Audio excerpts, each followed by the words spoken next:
Chapter 101, Cursed. Chapter 101, Curse? The hymn in his dreams, or you could say Altar Master had lived near Huang Dajan's tomb for around 10 years. The senior expert he imagined had never appeared. While the spirit ghost was nearing maturity, he was really ecstatic. It seemed that the senior expert did not care about the spirit nor the ghost cultivating paradise. After some time, after the spirit ghost matures, he would finally be able to obtain it. Perhaps, Luoxin Street really was his land of fortune. After living here for 12 years, he actually acquired another immature spirit ghost. This was a great blessing from the heavens. He became wild with joy. When the two spirit ghosts matures, even if his ghost sect's ghost summon techniques weren't perfected, he could still use the spirit's special abilities to break through to the next major realm and extend his lifespan. However, he ended up doing something that he would regret for a lifetime. He happily sent his newly discovered spirit ghost into Huang Dajan's tomb with the intention of exploiting this paradise to quicken the spirit ghost's growth. At that moment, tragedy occurred. After sending the second spirit ghost into the tomb, it couldn't be taken out anymore. At this time, the sealing formation set up by Spiritual Butterfly's respected sage was activated. There were a total of 6 powerful sealing formations that appeared one after another. If not for his quick escape, he would have already been turned into dregs by the formation. In the past, these 6 layers of seals were in a dormant state. Because they were inactive, Altar Master was able to enter the tomb and observe the spirit ghost. But now, he couldn't even get close to the tomb. Moreover, the newly activated formations were not the same as the previous spirit sealing formation, it had attacking capabilities. One of the 6 formations even had a blood identifying component. If the expert that created the formation or his descendants does not appear, the 6 formations would forever be activated in this state. It's no wonder that when he broke the spirit sealing formation, the spirit ghosts inside still stayed within Ghost Lamp Temple and didn't come out. It's simply because it could not leave. The frightening senior had given him a lesson. These 6 formations' structure were so complex that he had no possibility of breaking the 6 formations with his abilities. He could only helplessly look at the huge tomb. Day after day, year after year. Despair, he felt complete despair towards the world. When he was preparing to give up or perhaps risk his life to attack the 6 formations. One day, a man and woman arrived in Luoxin Street and went to Huang Dajan's tomb. The situation had changed. Am I watching a tragic drama?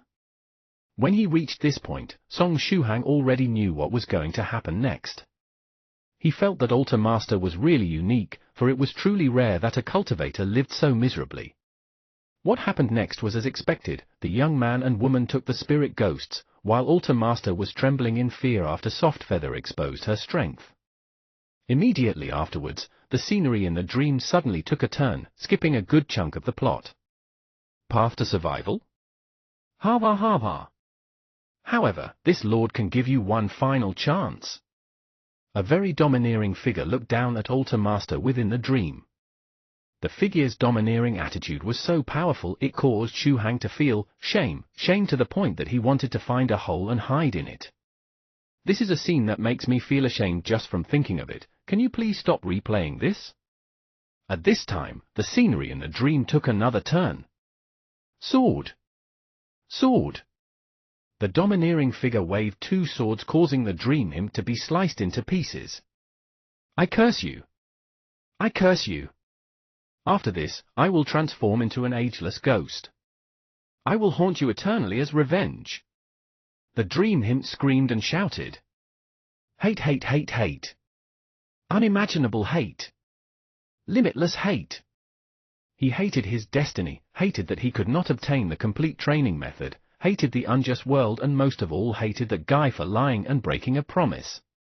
I'll transform into an eternal ghost, forever pursuing that guy's life. The infinite hatred and the curse from the dream hymn caused Song Shuhang to wake up with a start. Raising his head and looking all around him, he saw his 3 roommates sleeping heavily. Tubo even snored rhythmically. Song Shuhang worriedly operated the mental detection magic and examined the space around him. The dawn was very peaceful without a single abnormality whatsoever. Why would I have such a strange dream? Was it because I beheaded Altar Master during the day? Is the saying of what you think about during the day is what you dream about at night holding true? Song Shuhang said inwardly. Impossible. If it was due to my thoughts in the day, this dream should not have been so realistic. This wasn't simply a dream, it was Altar Master's memories. The dream even frequently depicted situations that were completely foreign to Shuhang. He deemed that his brain does not have such a big space, it should be impossible for his brain to simulate Altar Master's entire life. Was it the curse? Or am I possessed by a ghost?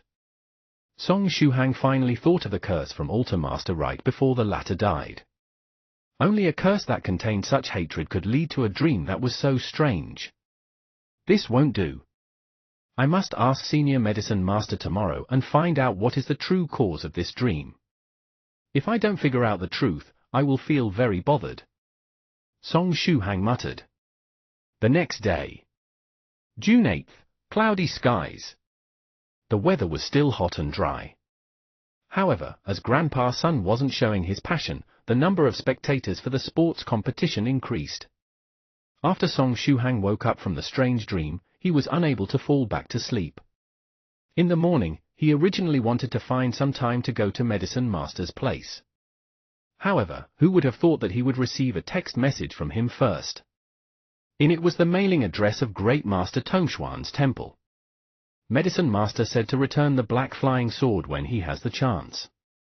Additionally, it had a warning from Medicine Master stating that he had to go out on a trip to deal with something today, and may not return. Shuhang sent back 2 words, got it. He thought, I probably won't have an opportunity to use this flying sword anytime soon. I should just send it back. Thus, after Shuhang found Feng Shou courier Sima Jiang's business card, he gave Sima Jiang a call. Hello, is this Feng Shou courier's little Jiang? The other person stared blankly for a while and then, as if he remembered something, immediately replied, is this student Shuhang? It's me, it's me. Do you have a package you want to send? Yes, I have a small package to send. Do you have the time to pick up the package? Song Shuhang asked. No problem, I will be right there. Sima Jiang quickly replied. Song Shuhang added, there's no need to hurry, this is just an ordinary delivery, you can take your time. It's not a problem. I am not busy and will be there shortly. Sima Jiang started laughing heartily. Song Shuhang wished that he could spend all of his spare time cultivating. If he didn't use the qi and blood pill after obtaining it, wouldn't it be wasting time? However, Tubo and the other 2 were competing today. As a good roommate, he had to go and cheer them on. There is still around half an hour till Younger's competition. This fellow signed up for the men's 100-meter race. Tubo's face was filled with envy. He also wanted to sign up for a competition that required less effort like this. Sadly, he was 1 step behind Younger and lost his chance. In the end, Tubo could only sign up for the 800-meter relay race. Right now, Younger had already changed his shirt and shoes and was warming up for the race. Song Shuhang and his 2 roommates started walking towards the track to prepare to cheer for him. While walking, Gao Mumu's phone started playing a song that was popular a few years ago. If you do's moaning sounds. To be able to use such a song as a ringtone, you must possess a certain standard in the art of the thick skin. TLNSFW. If you do aka https://www.youtube.com/watch?v=HCH his 59 kpi. Gao Mumu calmly groped for his phone. Surprisingly, it was a strangely unfamiliar number which he hadn't received for a long time. With a joyful expression, he answered the call as fast as possible. Nowadays, most phone calls from unfamiliar numbers were made by swindlers. If it's a swindler who called, then it would be a perfect time to take advantage of this chance to senselessly chat and gossip. In any case, incoming calls do not cost a cent.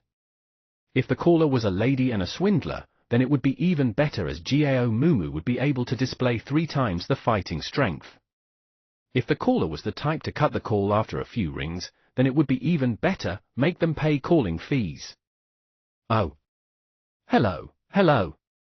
After the call connected, Gao Mumu quickly replied, afraid that the caller would immediately cancel the call. The call was quiet for a while, then the caller tried asking, Gao Mumu? Eh? That's me, who are you? Gao Mumu felt a sudden burst of disappointment. It was actually not a swindler? During such a boring summer, why won't the swindlers just give me a call and relieve me of my boredom? If you find any errors, ads pop up, ads redirect, broken links, non-standard content, etc., please let us know a report chapter, so we can fix it as soon as possible. Chapter 102, Zhuge Zhongyang. Chapter 102, Zhuge Zhongyang. Ha ha, I thought I had the wrong number. The caller sounded as if he just released a huge burden and replied, I am almost at Jiangnan University City, come pick me up. Who? Pick you up? May I ask who this is? Gao Mumu felt a burst of suspicion. Someone would come all the way to Jiangnan University City? Who on earth could it be? You're breaking my heart. How could you not recognize my voice? The caller spoke in an exaggerated manner. It's me, your best friend, George. George? Gao Mumu tried his hardest to remember, but he could not remember anyone with this name. I've never heard your name before. The caller fell silent once again. Don't spout bullshit, just tell me who you are, otherwise I am ending the call. Gao Mumu replied. It's me, Zhuge Zhongyang. The caller helplessly announced his Chinese name. After Gao Mumu heard this name, his complexion suddenly went pale. He recalled an incident where his chastity was ruthlessly tainted by being forcibly wrapped in cling wrap. Zhuge Zhongyang, who is Yuga Yu's older brother, was also one of Gao Mumu's childhood friend. Like Yuga Yu, Zhuge Zhongyang was biracial. Like Yuga Yu, Zhuge Zhongyang was also very annoying. Gao Mumu took a deep breath and abruptly moved his phone away from his ear and shouted at it, Hello hello tilde tilde, what did you just say, tilde tilde what? The signal here is bad, I can't hear you tilde tilde, I am very busy right now, can you call again in a bit? My phone is also running out of battery. Then that's that, I'm ending the call. Finishing his speech, the call was cut without the slightest hesitation. During the sports competition, I absolutely don't want any contact with these two with the surname Yuga. Yet, right after ending the call, Zhuge Zhongyang immediately called back. You're not giving up? After Gao Mumu's complexion drastically changed, he, once again, rapidly answered the call and said in Mandarin and English, Sorry, the number you are dialing is out of service. After repeating this twice, Gao Mumu wanted to turn off his phone. Bastard, Gao Mumu, go ahead and end the call, I dare you. The Chinese and English automated voices for phone calls are definitely done by a male than a female. Although I'm not too educated, don't even think about tricking me. The caller said with an angry voice, if you don't want to answer the phone, just tell me straight, why on earth are you using such an indirect way? I'm just worried of hurting your frail heart. Fine then, I will just honestly tell you this. I don't want to pick you up. Gao Mumu said while grinning. Bastard, just you wait. Zhuge Zhongyang fiercely hung up the phone. Gao Mumu had a smug face. Who was it? Song Shuhang curiously asked. There were very few people who could cause such a change on Gao Mumu's face. A super annoying guy.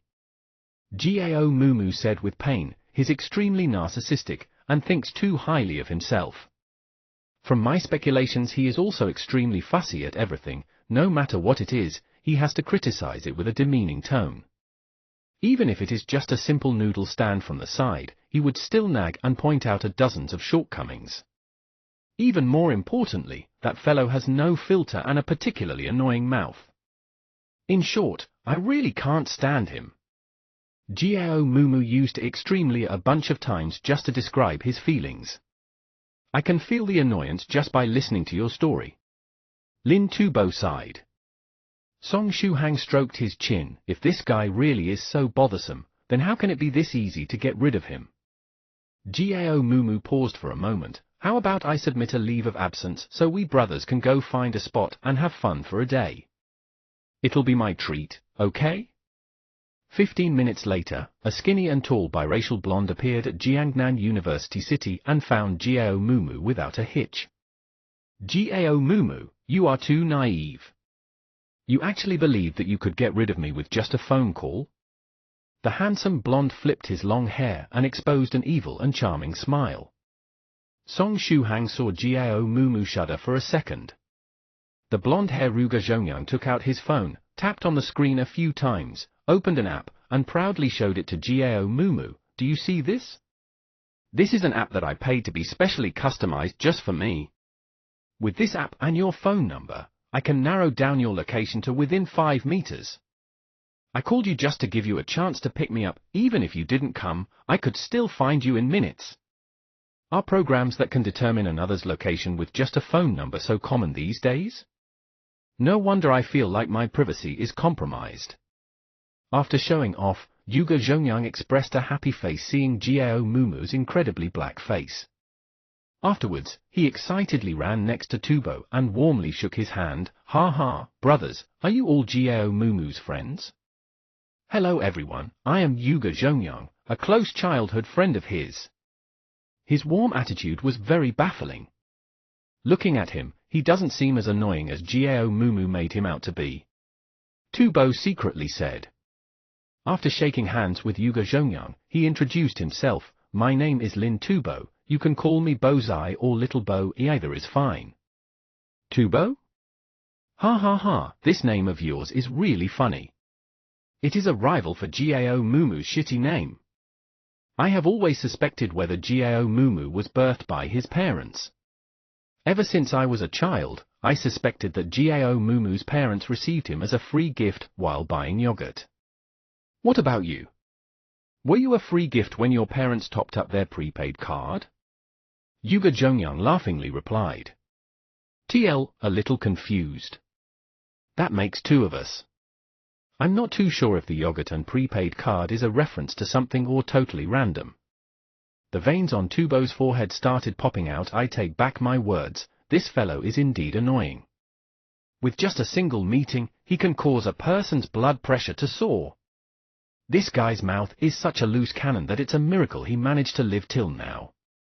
After that, Ruge Zhongyang warmly shook hands with Song Shuhang. Bro, what is your name? Song Shuhang. Song Shuhang still decided to announce his own name. My name doesn't have anything worth ridiculing, right? Good name. This is obviously the kind of name a biological child should have. Bro, you're really fair-skinned, it gives me the pretty boy feel. You must be very well received by the ladies, right? These days, Huaxia ladies like pretty boys a lot. Ruge Zhongyang said with a laugh. The corner of Song Shuhang's mouth twitched. I currently don't have a girlfriend. Ooh? Do girls have such high standards these days? Ruge Zhongyang said unconvinced. He Song Shuhang's shoulders, then asked, do you need my help, bro? I'm not trying to boast, but I only need to make a single call, and regardless of whether it's a fresh pure girl, a beautiful young lady, a devoted lowly, or an elegant and indifferent lady, none of them will reject me. Instead, they will all come to me in high spirits. This fellow is already acting like we are super familiar. So incredible. Song Shuhang couldn't help but crack a joke. Ruge, could you possibly be working in the courier industry? This was because Ruge Zhongyang was practically describing the job of a courier, who could make ladies of all ages and personalities come to him in high spirits with a single call to receive a package. Ruge Zhongyang stared blankly for a while and then flipped his hair and said in a narcissistic manner, Shuhang, have you seen anyone doing express delivery that is as good looking as me? In this world, which courier could be as handsome, elegant, young, and rich as me? At this very moment, a distant Fengsho delivery van suddenly stopped. A very charismatic and handsome uncle stepped out of it. If you find any errors, ads pop up, ads redirect, broken links, non-standard content, etc., please let us know. A report chapter. so we can fix it as soon as possible. Chapter 103, Family of Weirdos. After the handsome courier uncle exited his van, he took out his phone and dialed a number. In a loud and clear voice, he asked, "Hello? Is this student Xu Hang?" "It's me, Feng Shou Courier's little Jiang. I have arrived at Jiangnan University City. Where are you? I will come to you immediately." After answering the phone, Song Shuhang quickly tracked down Sima Jiang's location. "Little Jiang, I'm actually at the 100-meter track across from you." After that, he faced Sima Jiang and beckoned him. As he watched Song Shuhang walk into the distance, Jiao Mumu laughed. Jiao Mumu took a step forward, patting Zhuge Zhongyang's shoulder. With a queer expression, he pointed at the distant Sima Jiang. "Look at that courier. His looks aren't any worse than yours, right? Furthermore, at his age he even has a more manly charm than you. Your handsomeness and elegance are as weak as shit in front of him." Jiao Mumu's words were directed at Zhuge Zhongyang's previously stated in this world, which courier could be as handsome, elegant, young, and rich as me? Do you understand now? Because of your extreme narcissism, you received humiliation like instant karma as soon as the charismatic and handsome courier uncle made his appearance. Jiao Mumu secretly praised Xu Hang deep in his heart. Fine, so what if he's as good looking as me? Zhuge Zhongyang flipped his hair with a laugh, smugly saying, "I am younger than him. Furthermore, I definitely have more money than a mere courier. How can it be so easy to give someone this narcissistic a setback?" During the conversation, Song Shuhang brought Sima Jiang to them and said, "Tubo, Jiao Mumu, I need to return to the dorm to pass little Jiang a package. If I do not return in time, you guys have got to put in extra effort and cheer my share for Yangda. Just leave it to us." "Courier uncle, you really came at the perfect time." Tubo gave the courier uncle a thumbs up, expressing his tremendous praise. Sima Jiang couldn't make heads or tails of what Tubo was trying to say. However, since this person was student Song Shuhao's roommate and acted very amiably to him, Sima Jiang laughed and said, "I am in the courier service industry, it is only natural that I make my appearance in a timely manner." As he said that, he took out a business card and presented it to Tubo and introduced himself. "This lowly one's surname is Sima, and first name is Jiang. If you have any needs, do give me a call." "Uncle, you're too modest, I'm Tubo. However, I don't have a business card to give you." After receiving the business card, Tubo replied with a grin. Sima Jiang laughed brightly and handed business cards over to Jiao Mumu and Zhuge Zhongyang as well. Afterwards, he accompanied Song Shuhang to his dorm. Only after they left did Jiao Mumu hold the business card and ask, "Why does the courier uncle's business card only have a name and a phone number?" "It's probably because couriers only need to leave a name and phone number." Zhuge Zhongyang consciously kept the business card.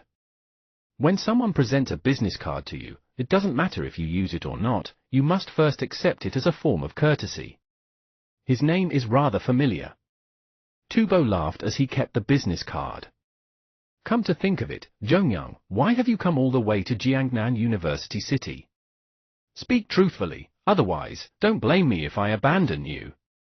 Jiao Mumu went back on topic and inquired. The moment Zhuge Zhongyang heard the question, his face became incomparably gloomy. "I secretly came here to take a look at my future wife." "What?"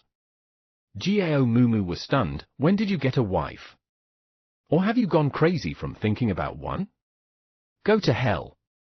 Zhuge Zhongyang depressingly replied, "This is what happened. While I was having lunch the day before yesterday, my father suddenly told me that he will find me a wife and settle my wedding before the end of the year. He even wants to see a grandson within 2 years. He said this in such a staunch manner, and that scared me to death. All right. If I wasn't seated at the dining table, I would have knelt in front of him there and then.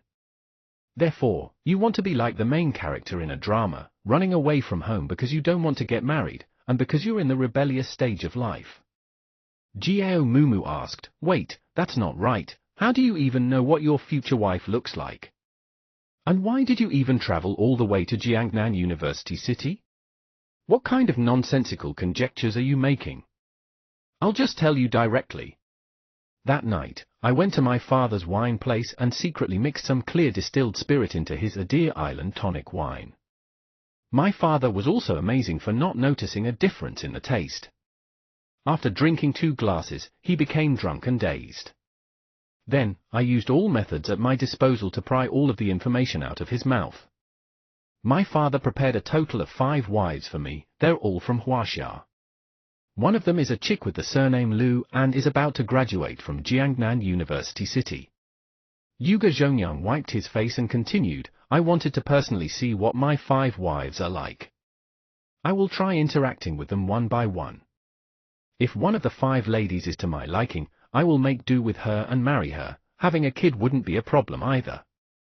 However, if all 5 of them aren't to my liking and our personalities clash, then I'll immediately go back to find a lady who is to my liking before the year ends.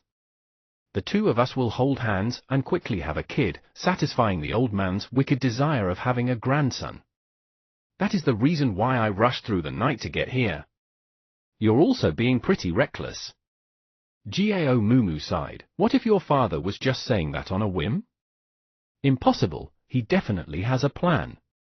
If it was just a whim, why would he go out of his way to prepare 5 suitable wives for me? Yuge Zhongyang coldly snorted. Furthermore, when I was 10, my father had already started discussing about finding a wife for me. After planning for so many years, he must be determined to get a grandson. He was thinking about finding his son a wife when he was just 10 years old. And there's a son who would pour a drink with high alcohol contents into his father's medicinal wine?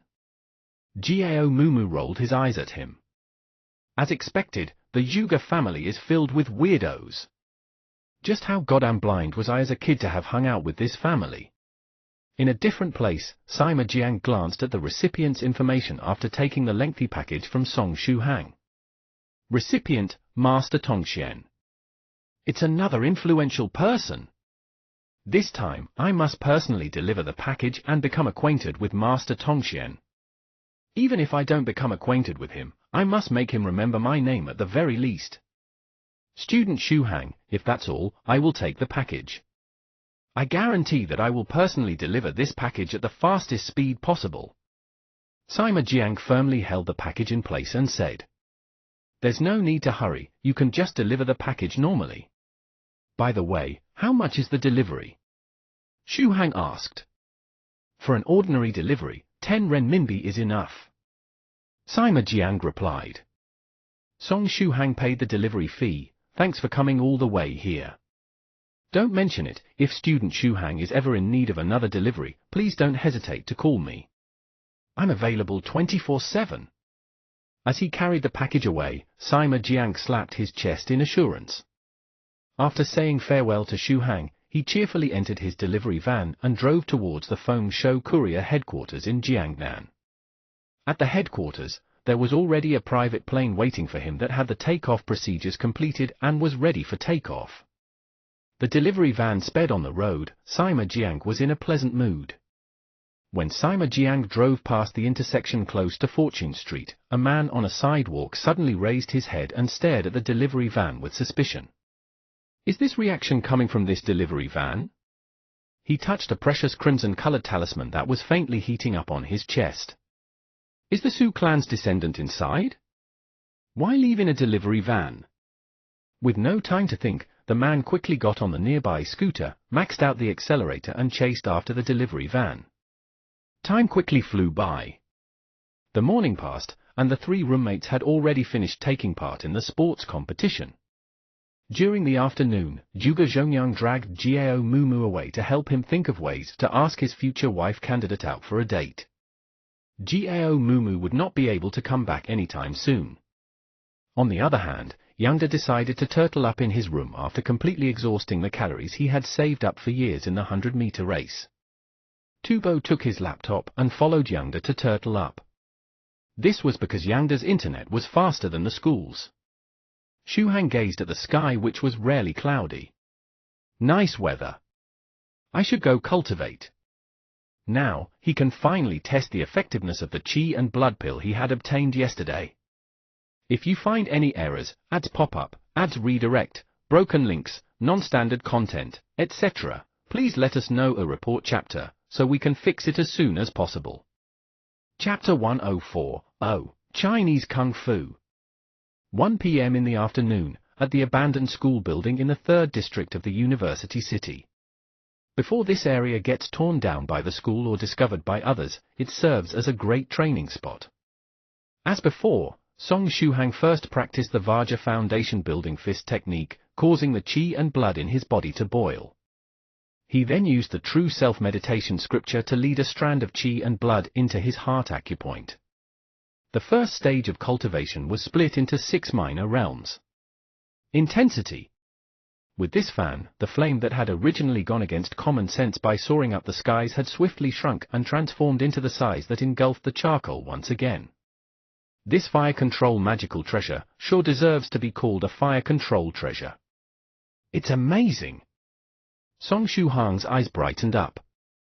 Even if it required to be charged, even if its usage was idiotically simple, as a magical treasure, it absolutely fitted the bill. I had only increased the flame intensity twice towards a small pile of charcoal and it was already going to burn the ceiling. If I had increased it 6 times, wouldn't I have burned this entire apartment? So much so that with it, if I ever encounter fire scene and press the blue star button while gently fanning, I can compress the huge fire to the smallest scope.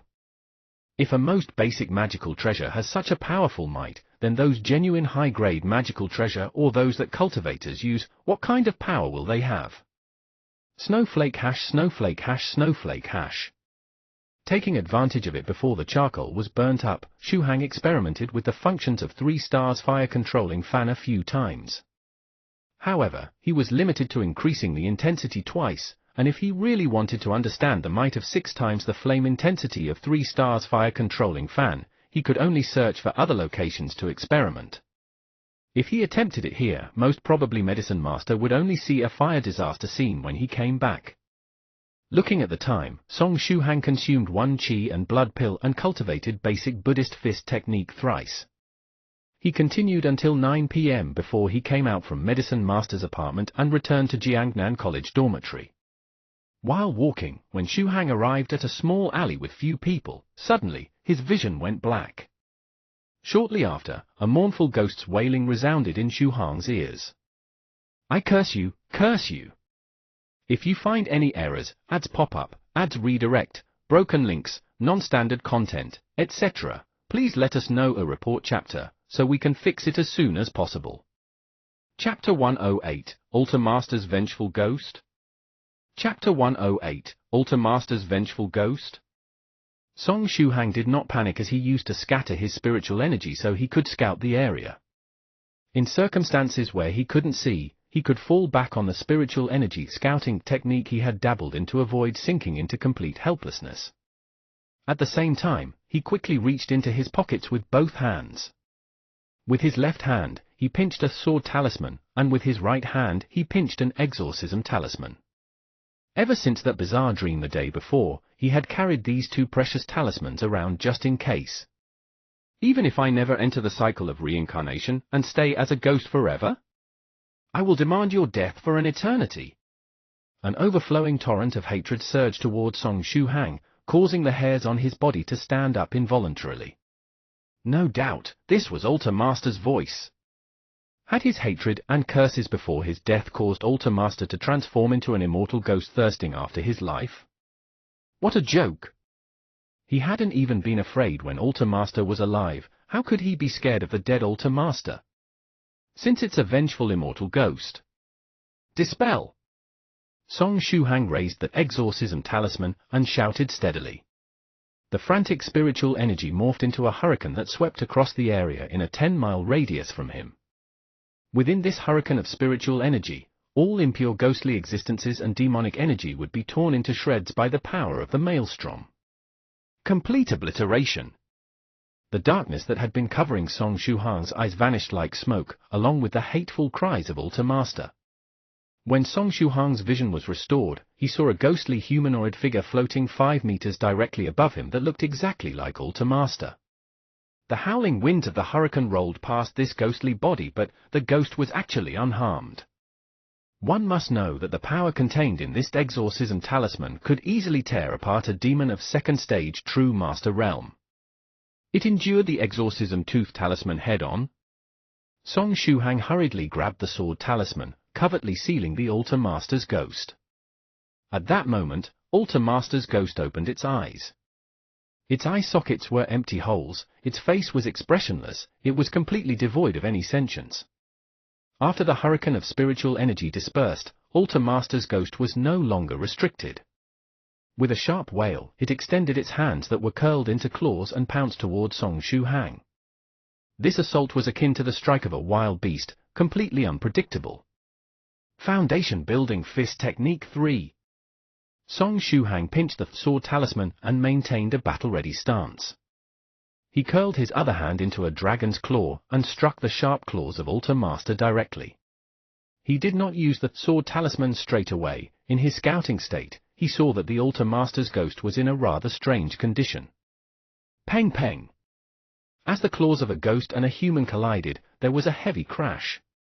Song Shuhang could not help but take 2 steps back.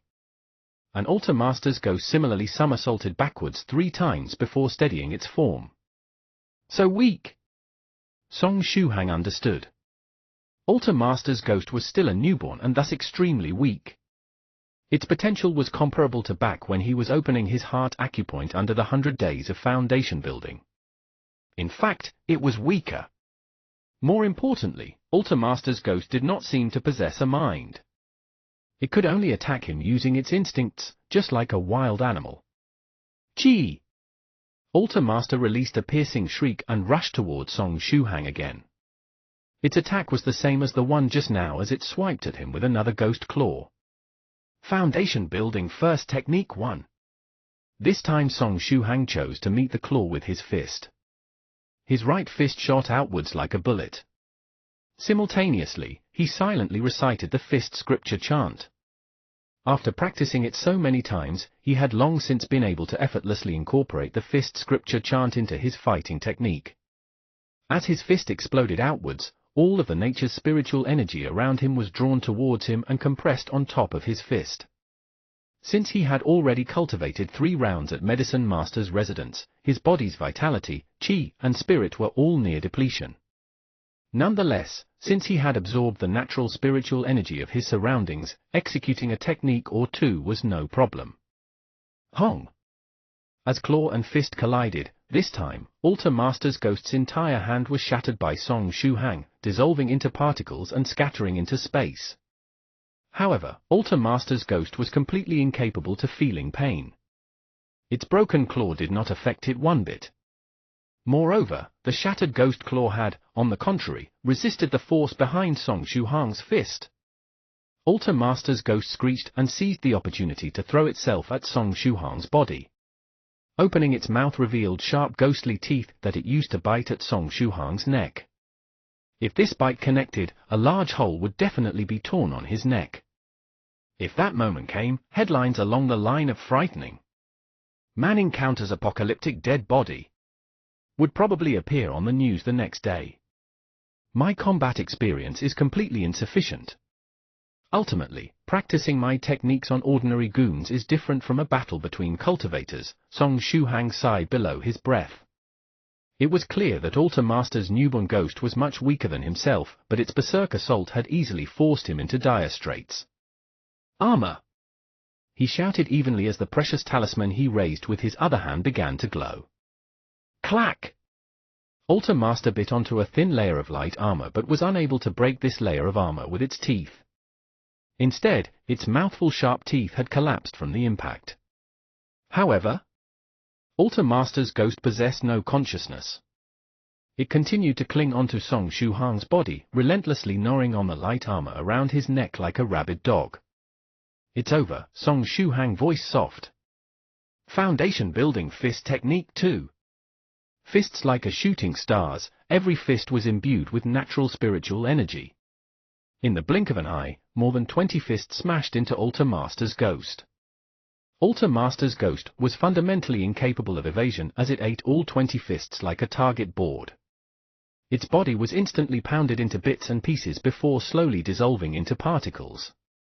Even at the last moment before its body completely dissolved, it was still ferociously and doggedly gnawing on the light armor that covered the exterior of Song Shuhang's body. The light armor sparkled slightly but remained intact. Not even the pinnacle of the Altar Master's assault back when he was alive had broken through the defense of this armor talisman, not to mention the ghost that was formed from the hatred and curses left over from his death.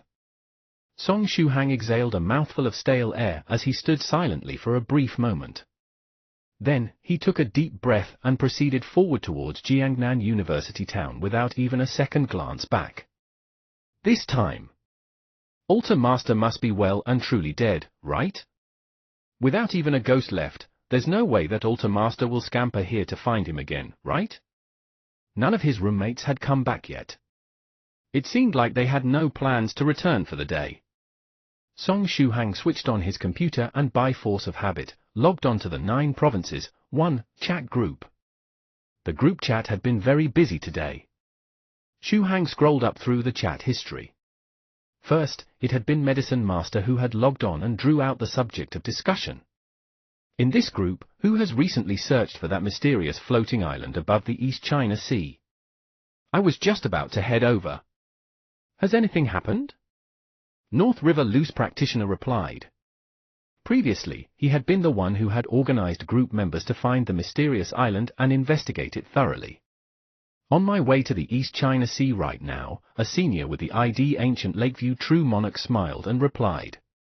To be able to use True Monarch as a username suffix, this was a 6th stage Spirit Monarch in the same realm as White True Monarch.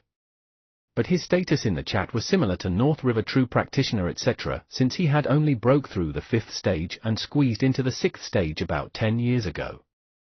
Ancient Lake, you're also going over for fun? I've already reached the vicinity of the East China Sea but haven't found the mysterious island yet. Let's meet up after you reach, okay? Mad Saber 3 Waves immediately responded. Drunk Moon Resident Scholar surfaced, smiling. 3 Waves bro, didn't you go into seclusion? Ha ha ha, aren't I out of seclusion again? Mad Saber 3 Waves laughed. The task of receiving White True Monarch had been pawned off to little friend Song Shuhang. Why the hell would he still be in seclusion? Drunk Moon Resident Scholar posted a smiley face before submerging. Medicine Master's specialty of slow typing showed itself again. Only after a long round of boasts from a bunch of seniors did he upload a second message. That mysterious floating island is very odd. I have 2 cultivator friends and their disciples here who just exited the island. But they've lost all their memories about what happened there with the exception of one disciple who remembers fragments of his experiences, but his memory isn't intact either. So before you all step onto the island, please be absolutely prepared. If you find any errors, ads pop up, ads redirect, broken links, non-standard content, etc., please let us know a report chapter, so we can fix it as soon as possible. Chapter 109, Group Owner's Heavenly Tool, Mass Chat Restriction Technique. Chapter 109, Group Owner's Heavenly Tool, Mass Chat Restriction Technique. North River Loose Practitioner replied, what's the cause of their memory loss? I'm still looking into it. We can't confirm the reason yet. Perhaps it's a special technique on the island or perhaps there's a terrifying monster. If we come to a conclusion, I'll let everyone know, Medicine Master answered. Thanks for your warning, Medicine Master bro, North River Loose Practitioner said. As long as they made preparations, they would not be caught off guard even if the mysterious island was very strange. After thinking a while, North River Loose Practitioner reminded 3 Waves, 3 Waves bro, you're already at the East China Sea. Best be a little careful. Relax, this wave is not part of the careless generation. 3 Waves laughed loudly. 3 Waves, relax and go forth. I just divinated your future. Your luck is pretty good recently so this trip should be quite gratifying. Bronze Trigram Immortal Master suddenly popped up and quietly posted. Once this sentence had been spoken by Immortal Master, Mad Saber 3 Waves' complexion did an immediate 180. Wait a minute. Hey fortune teller, what did you just say? My luck is pretty good recently? Mad Saber 3 Waves replied at lightning speed, are you sure you aren't looking at the wrong diagram? Why don't you divinate it again and see? You must have drawn the shortest straw. Don't lie to me. It's definitely an ill omen, am I right? At least a G-cup-sized asterisk ill omen, no? Asterisk TL, in Chinese, ill omen has the same pronunciation as bra, uneasy face. A vein bulged in bronze trigram Immortal Master's forehead. Get lost. Ha ha ha, North River laughed before copying what Mad Saber 3 Waves had said previously and pasted it 5 or 6 times in the chat. Then, he proudly said, just admit it, fortune teller.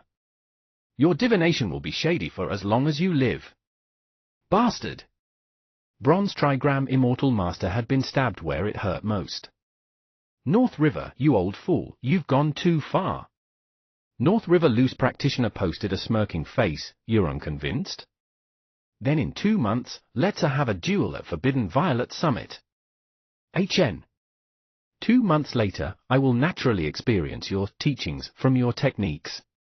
However, my revenge cannot wait a second more. Bronze trigram Immortal Master expanded his custom emoticons list and pulled up the page marked North River with a frigid smile. Then, he posted a number of chat log screenshots in rapid succession. XX year XX month. North River Loose Practitioner, last week, I was lucky enough to attend Celestial Ladies Sect's feast where I saw Senior Little Skylark of the sect with my own eyes. Senior's elegant bearing is truly an unforgettable sight. P.S. Celestial Ladies Sect Little Skylark, 9 provinces, 1, group moderator. Mad Saber 3 Waves, you fallen for Little Skylark?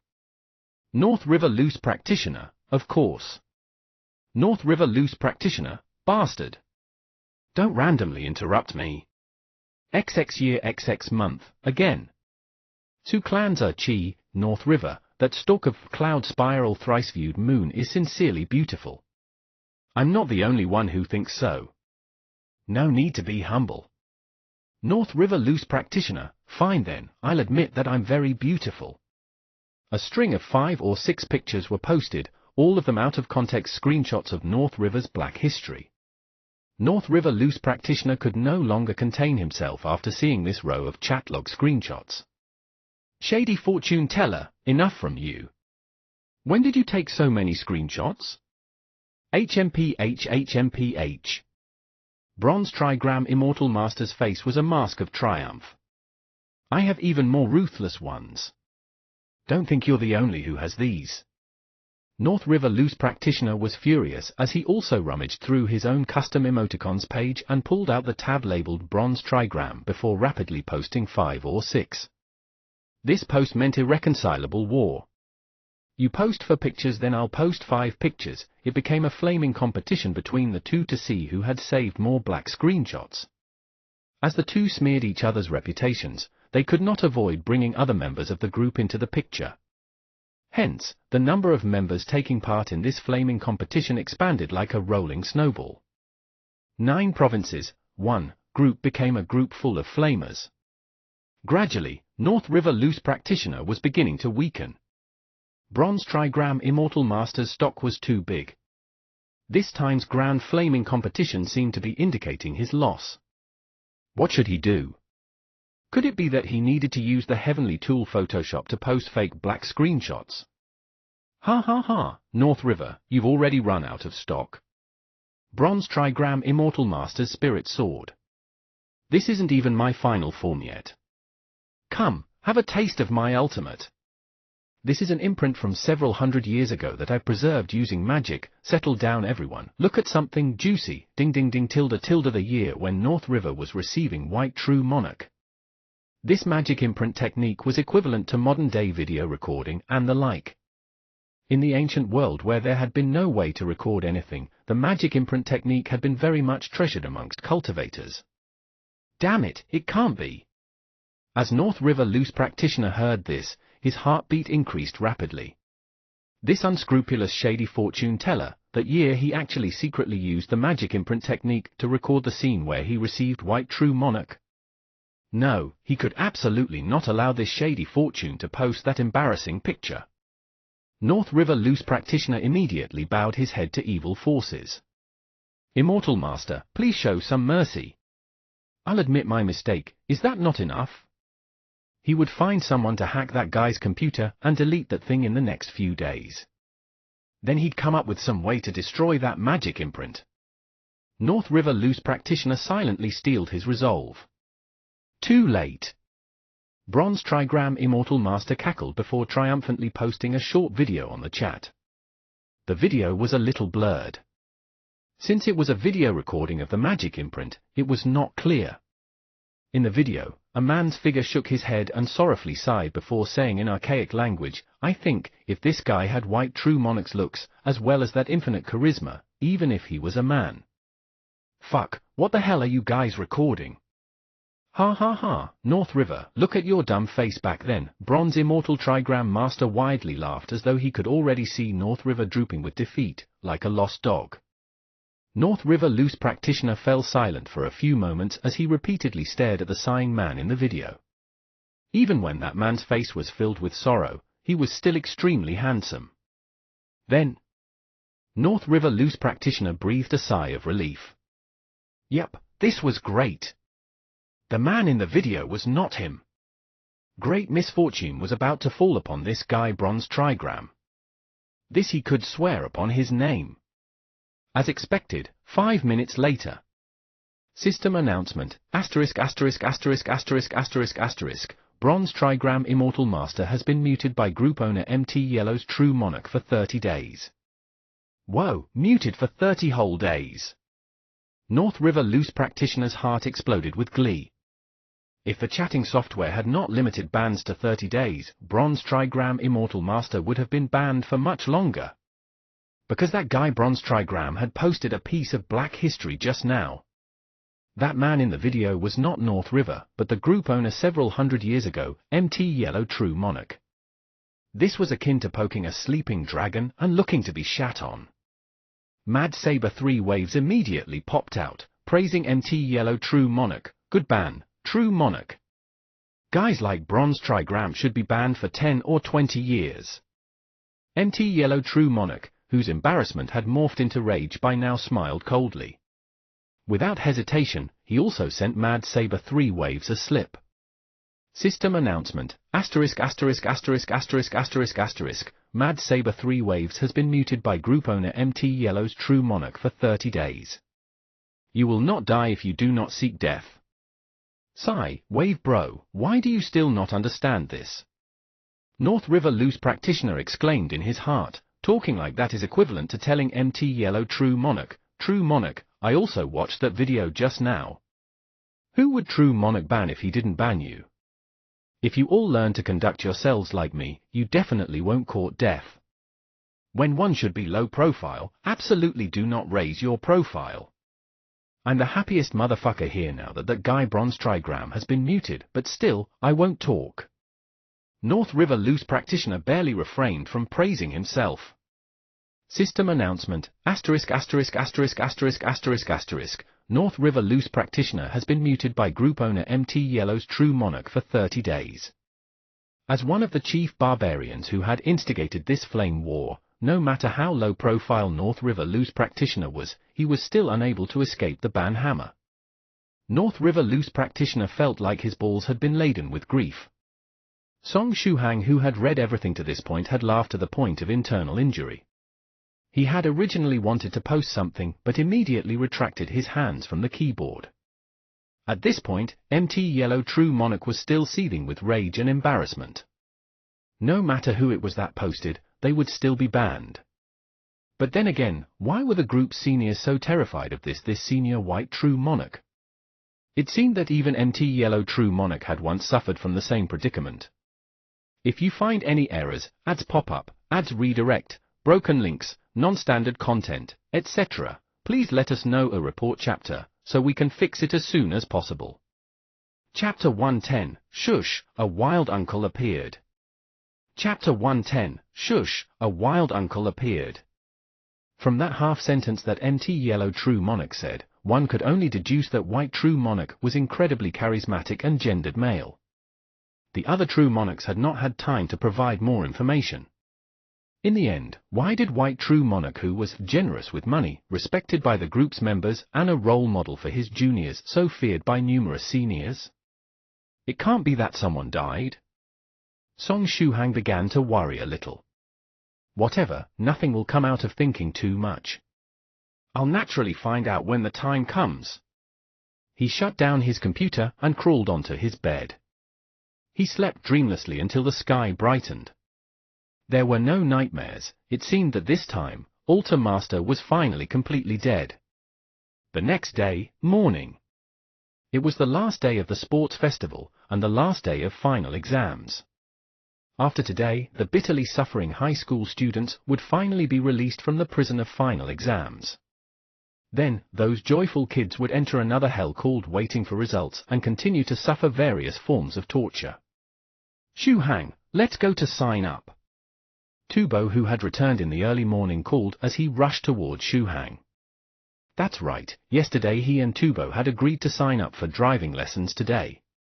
Jiangnan University Town had a subdivision of the Automobile Management Bureau, Ambassador, which specially serviced students looking to obtain a driver's license. There weren't many students who came to register in the early morning. Shuhang and Tubo first approached the front desk to queue up. Finally, they filled up a form and registering at an Ambassador ladies' booth. Then they underwent measurement tests, hearing tests and physical examinations. After that, a few profile pictures were snapped before they headed back to the front desk to pay their fees and collect their materials. The big sister at the front desk kind-heartedly helped Shuhang's group out by explaining, tomorrow, Monday, there will be 2 theoretical lessons on driving cars at 8 a.m. and 1 p.m. After you have participated in theoretical studies, you can sign up for the Theory Part 1 exam at any time. However, you'll only have 2 chances for that exam and you'll have to resubmit the registration fee if you cannot pass. So don't squander your chances. Thank you, Song Shuhang smiled bashfully. In the recent 2 years, China's administration work had become simplified. It was said that 5 to 6 years ago, anyone who wanted to learn to drive could only arrange to undertake theoretical lessons 10 to 15 days after registering for the course. After one completed the lesson, he would have to wait another 10 to 15 days before he could take the exam. Even thinking about it made his liver ache for those seniors who had learnt to drive back then. The prime of your youth had been wasted through waiting. Now, the process had become very simple.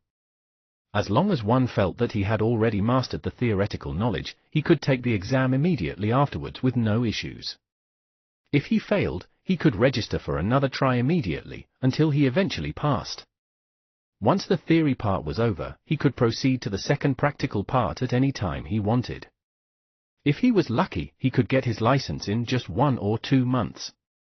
You're fine with the theory exam, right? Shuhang? Tubo asked. He had long since taken to heart all these traffic rules and knowledge. No problem. The moment we finish the theory course, let's sign up for the first exam straight away. Shuhang replied. He had not rubbed against all those books in the bookshop for nothing. All the theoretical knowledge was printed firmly in his heart. Okay, after the exam, we can register for practical lessons straight away. Let's try to get our licenses as soon as possible. Tubo rubbed his hands together. I'll ask around our school as to which instructor is the best so we can just learn from him when the time comes. Isn't the instructor assigned randomly? Shuhang questioned. Of course it's assigned randomly. No worries, leave it to me, Tubo chuckled. Sure, Shuhang laughed. After he received his driver's license, should he go and learn to pilot an aeroplane? The ability to soar in the air on the gleam of a sword's blade was still so far away from his current level, the only way for him to circle around the sky was through an aeroplane. Well, there was no rush. He would take it slow and think about it after he received his license. Just then, Tubo casually asked, Shuhang, I want to take a stroll around Luoxin district and buy some snacks. Want to go together? Shuhang thought for a bit. With the exception of his training, he did not have anything else to do today. Taking a stroll would also not be too time-consuming. Let's go together. It just so happens I also need to buy some things, Shuhang smiled. Luoxin district was known as the Good Food Street, and also one of the places where his fortune had taken a massive turn. If it wasn't for this Luotian district, he would not have had the chance to run into Soft Feather, no way to receive the 2 boxes of body-tempering fluid. That would mean losing his chance to come across the cultivation world. Xu Hang felt that Luotian district was definitely his lucky place. Good Food Street. After Xu Hang and Tubo had walked around for a while, Tubo had already bought plenty of things in shopping bags of various sizes. It seemed that he was planning to hermit in the dorm for a few days. Had he come across some game that would keep him up all night again? Xu Hang only whimsically bought some snacks to eat as he walked. After strolling around like this for a bit, the corner of his lips twitched suddenly as his gaze fixed onto a figure not far away. Miss Fortune, hello. I see you every day. On the streets near him, there was a working-class man in a suit rushing along. After he had walked a brief distance, he then sneakily hid behind a corner while shrinking his body into a ball. Who knew what he was doing? How should I put this? The world is so wide. According to a rough summary, last year in 2018, there were already almost 8 billion people on our planet. A theater containing 5,000 people was already enough to give a vast, overwhelming feeling. If 8 billion people stood together at the same time, that would truly be an ocean of people. But still, the world is so tiny. Because a string called fate winds around us, causing 2 bodies to meet each other again and again, even amidst a staggering 8 billion people. Song Xu Hang had seen this uncle more or less every day for a few days now. Regardless whether he was in an alley, in the subway or hospital, even on the Good Food Street right now, he would always run into that man. Song Xu Hang was immediately suspicious. Could it be that there were numerous uncle clones or reproductive duplicates scattered around Jiangnan University town and the surrounding areas? Was that why he ran into this man so often? Fine, regardless. Misfortune was still misfortune. Since I ran into him today, I won't let him off the hook so easily anymore. Song Xu Hang started to rotate his shoulders and exercise his muscles. Tubo stared at him confusedly and asked, Xu Hang, what are you doing? Ha ha, don't mind me. I saw someone I know so I'm going over to greet him. Song Xu Hang replied between gritted teeth. Oh? Then, I'll go into this shop to buy some things.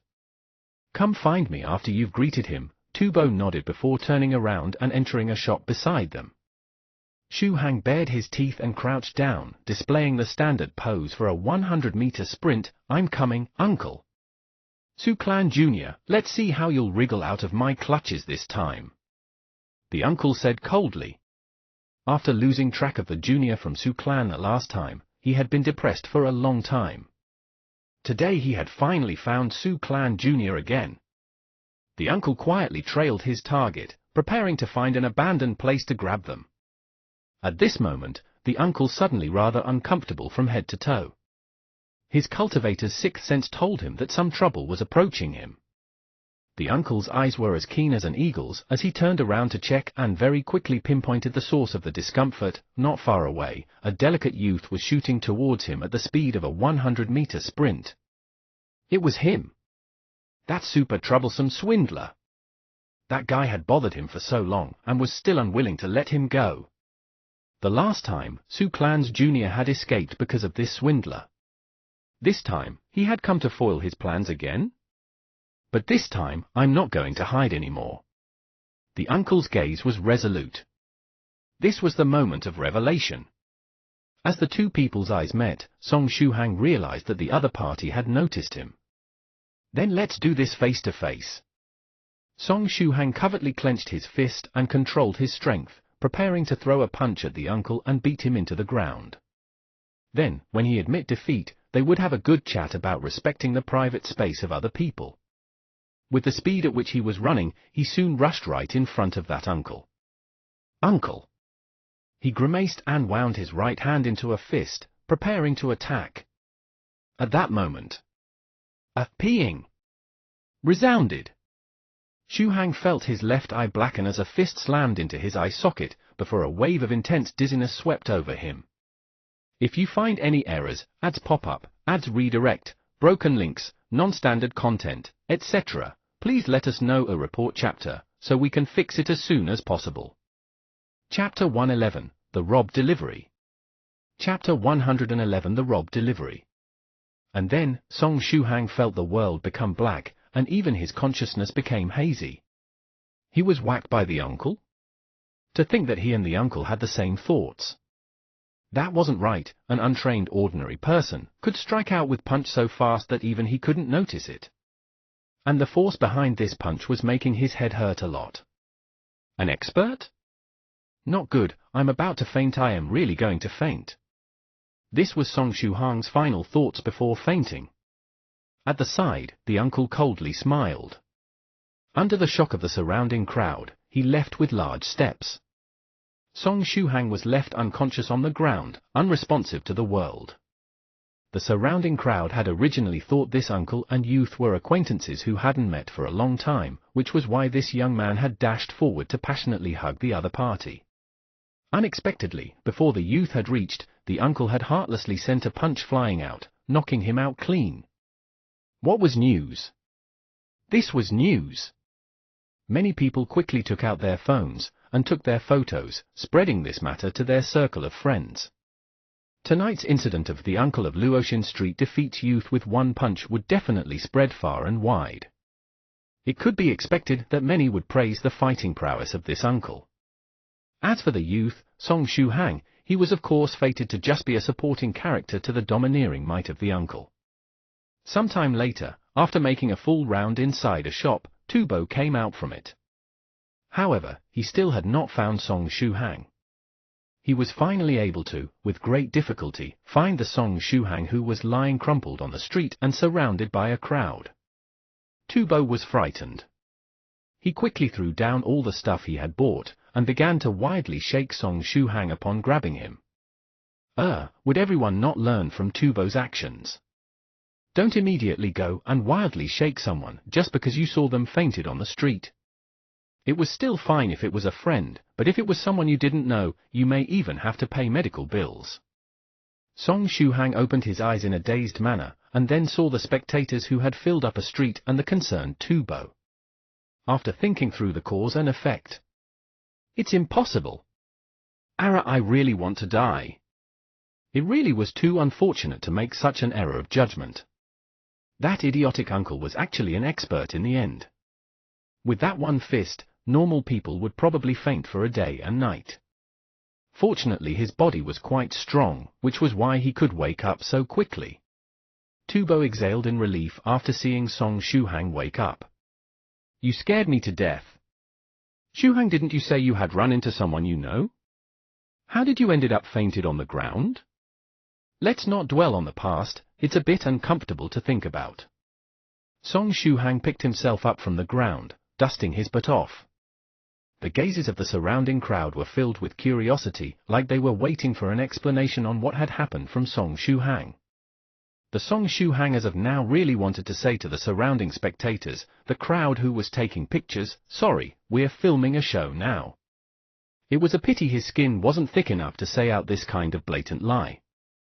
We'll talk as we go. He pulled Tubo out of the crowd, bringing along the large amount of snacks that Tubo had bought. On the way, Tubo still had some worry. What exactly happened?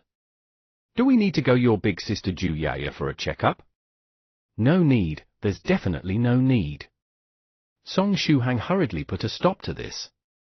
It wasn't because he was afraid of a scolding. But if she were to find out he got one punch KOED by this idiotic uncle who mistook him for a scammer, she would definitely use all sorts of methods to make fun of him for over a month. If that happened, he really couldn't live on. Then you have to tell me, how did you faint? Tubo still had some worry in his heart. Didn't I meet someone I was familiar with before? That person has some misunderstandings towards me. Song Shuhang grit his teeth. I hadn't even had a chance to explain myself, before he viciously sent a punch flying out. After that, I unknowingly fainted. Half suspicious, half believing, Tubo nodded his head.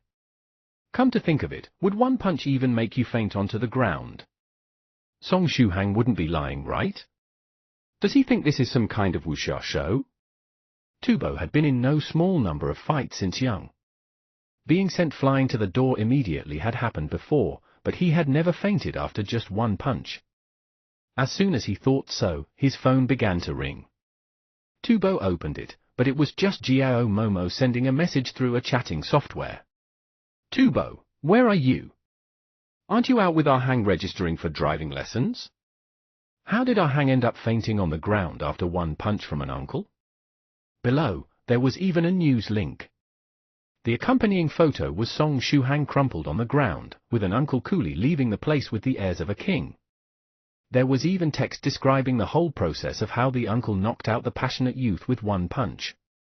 "My God, you really were knocked out by one punch," Tubo said. Song Shuhang hurriedly turned his head to see, and saw the image of himself crumpled on the ground. He was finished. He had really become famous now. Song Shuhang's chosen tactic was to cover his face and no longer look straight, as just covering his face was no longer enough to show his pain. How unfortunate are! On the other side, Jiangnan area's number 4 People's Hospital, a quiet single-person ward. Sima Jiang's face was dark. Leaning on the sickbed, his head was wrapped thickly with bandages. At his side were 4 men with serious expressions in Western suits, not saying a word. "Has that thief been found?" Sima Jiang said coldly, his tone suppressing rage like that of a volcano. "That's right, he was robbed. Some bastard who had a lot of guts had dared to do a highway robbery on him.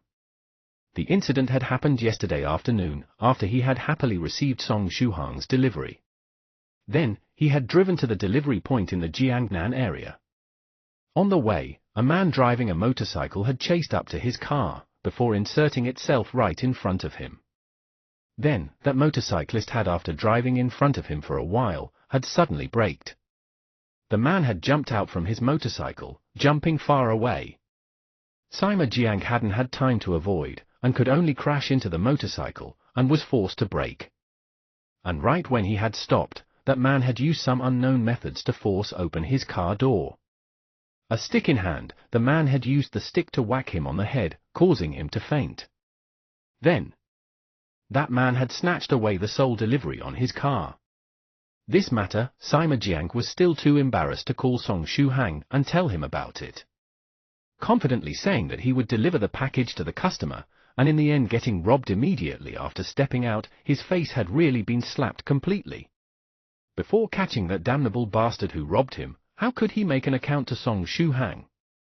No matter what that delivery had inside, and no matter whether that motorcyclist had already harbored bad intentions on this delivery package, or had just happened to want to rob a delivery car, then happened to take the package. Anyways, as he was the one who lost it, he needed to get it back. "Yes, we've already found the other party," a man in a Western suit said deeply. In this technological age, it wasn't that hard to find someone if you truly wanted to.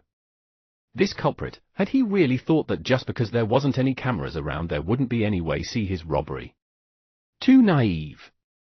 As long as he had the money, even if the culprit was doing his big business in the toilet, he could find out. Work with the police, and quickly catch this thief. Bring him before me. After thinking, he added, "Be careful while catching him. He isn't just any ordinary person." He himself also had quite a strong body, and knew some capturing methods. But as soon as that thief had swung his stick, he couldn't even resist and had been knocked out in one strike. And when he had jumped off that motorcycle, it had been done stably, which showed he had some foundations. "Tell me after you catch that bastard." So saying, Sima Jiang leaned on the bed to recuperate. "After catching those robbers, then I'll make a call to Song Shuhang." TL note, Hi, I'm Wei, the new translator for CCG. Recently, CCG was dropped by its previous translators, and I've decided to pick it up. I've already told the previous translators, and they've given me the go-ahead. My plan for CCG is to continue on from the chapters they stopped. I do want to retranslate previous chapters to standardized terms and the like. However, this is a low-priority thing that will only happen in the not-so-near future, as most people probably want newer chapters instead of a few months where I play catch-up. And anyways, my personal view is that CCG was only an above-average novel for the first 150 or so chapters. It was only after that it became one of my favorite novels. So, my priority will be getting ahead to those more enjoyable and funny parts. If you already thought CCG was good, then trust me, it gets way better when the plot and cultivation really begins to start, and several of my favorite and as of yet unintroduced characters start to appear. Those things really made it jump up in my personal rankings. Anyways, as a newbie translator who's taking over a previous project, I hope you all will be understanding about coming terminology changes and the likes. Also, please comment how you found the quality, English, grammar, sight, naming sense etc. of this chapter and the next few, so I know where and how to improve. Thank you, and I hope you enjoy CCG just as much as I do. If you find any errors, ads pop up, ads redirect, broken links, non-standard content, etc., please let us know a report chapter, so we can fix it as soon as possible. Chapter 112, Capturing the Culprit. Chapter 112, Capturing the Culprit. The culprit, who had snatched the delivery, was really in the toilet when he was caught. At that time, the thief had been singing while he had been sitting in the toilet in a rented apartment. Suddenly, a group of armed policemen broke through the door, quickly surrounding the toilet of the small apartment room. With this lineup and equipment, those unaware of the circumstances may have thought the police were about to catch an internationally wanted criminal. No one would have thought that this was all just to catch a delivery package thief. Outside the small window of the toilet, there was even a bunch of muscular men wearing suits and shades. They were expressionless, and were unbelievably cool. When the toilet door was opened, the thief was still trying to furiously wipe his butt. "I say, police, what are you trying to play at?" The thief had a composed look on him, releasing a thick smell of old Yochia-1. "You're being arrested, come with us for a trip. This is the arrest warrant," one of the policemen said coldly, while at the same time taking out handcuffs, and then looking with some disgust at the thief's hand, which had just wiped his butt clean. "Arrest? Why? I haven't committed any crimes, have I?" the thief said stubbornly. "Yesterday afternoon, you blocked a delivery car, injured a deliveryman, and snatched a delivery package. Did you think that just because there wasn't any cameras there, it wouldn't be possible to see you?" The policeman laughed coldly. If it had just been an ordinary delivery car, or just one package robbed, the police wouldn't have sent out such a line-up. The problem was, the one who had been robbed was one of the local hegemons who had a lot of face. The other side had money, and even their power wasn't so bad. You didn't just rob this kind of people, but even whack them on the head with a stick. Did you really naively think you could escape? Obediently follow us, and return all the things you stole, and your coming days in jail may be more comfortable. The policeman took a step forward, and gestured for the thief to extend his two hands. The thief's facial color changed, just thinking of that delivery made his heart hurt. He had originally come on the orders of the higher-ups of the Moonsaber sect, tasked to come to Jiangnan University City to keep watch on a Su clan descendant. These kind of tough errands, surveillance missions, would only be passed on to outer sect's disciples like him. As an outer sect disciple, his strength wasn't great and could only reach rank 1 second I acupoint. So that he wouldn't lose track of the Su clan descendant, the sect had given him a one-time use treasure talisman. It was a treasure talisman in the form of a red paper, and when stuck on the body, it could allow the sensing of magical treasure or as above rank 3 within 800 meters. Its usage time was 1 week. In the Jiangnan University City area, only the Su clan descendant would have magical treasures above rank 3. So as long as he relied on this talisman, he could always lock onto the position of the Su clan descendant. But yesterday, as he was keeping tabs on that Su clan descendant, he had sensed a magical treasure of above rank 3 from the delivery car. His first thought had been that the Su clan descendant had brought yet another magical treasure, and set out with it on a delivery car. So he had immediately chased after. But after following for a while, he had realized the car only had a deliveryman, with no sign of the Su clan descendant. It was only a normal deliveryman? But he was carrying a high-grade magical treasure. His heart began to stir. If this wasn't a heaven-sent chance, then what was? Immediately, evil thoughts began to form in his heart, and he found a chance to use a rod to knock out the deliveryman before snatching away magical treasure in the parcel. When he finally opened the package, he discovered what was inside was actually a godly invisible sword. Naked eyes couldn't see it, and not even him who had opened his eye acupoint could see it. He wouldn't be able to even sense its aura without the treasure seal. But it was something real that could be touched, and was something that could chop steel like it was dry wood. At that time he had been unbelievably happy. But at this time, the senior apprentice brother who had taken on this Sioux clan descendant surveillance mission had come over. This senior apprentice brother was an inner sect disciple of the Moonsaber sect, an elite figure. This senior apprentice brother coming together this time was in truth just to steal credit. All the dirty matters would be done by the pitiful him, while this senior apprentice brother would claim most of the credit for the results. This senior apprentice brother had viciously scolded him for his dereliction of his duty, for not keeping track of the Sioux clan descendant during his shift. Then, during the scolding, senior apprentice brother had discovered he was holding something in his hand. And then? This invisible treasure sword, which hadn't even been warmed up by him yet, was thus seized by senior apprentice brother. And he even sprouted some lines about gifting it to sect leader? If not for senior apprentice brother having rank 2 strength, he would have fought him to the death there and then. He had originally thought that this invisible treasure sword being snatched away was already unlucky enough. But the matter wasn't over yet. The treasure was taken away, but he was still the one who had to clean up the mess left behind in the end. I can't be taken away by the police. If I'm locked away without having completed the mission left by the sect leader, I may really have to serve the full sentence. He gritted his teeth. And when the dirty goods had been taken away, how long would the him who couldn't hand back the goods be locked away for? Thinking to this point, he pulled up his pants and stood up, kicking towards the police. He still had a chance to escape as long as he could kick these police away. He could use the window of time while the police outside were stunned, and squeeze out through the blockade using the strength of his body. Whatever the case, he was still a rank 1 cultivator, and with one kick, the policeman in front was unable to resist, and were knocked away to the walls. Assaulting the police! Before falling, that policeman grabbed his chest, shouting. Assaulting the police in China wasn't a matter to play around with. If the situation was serious, the police could fire back with their guns.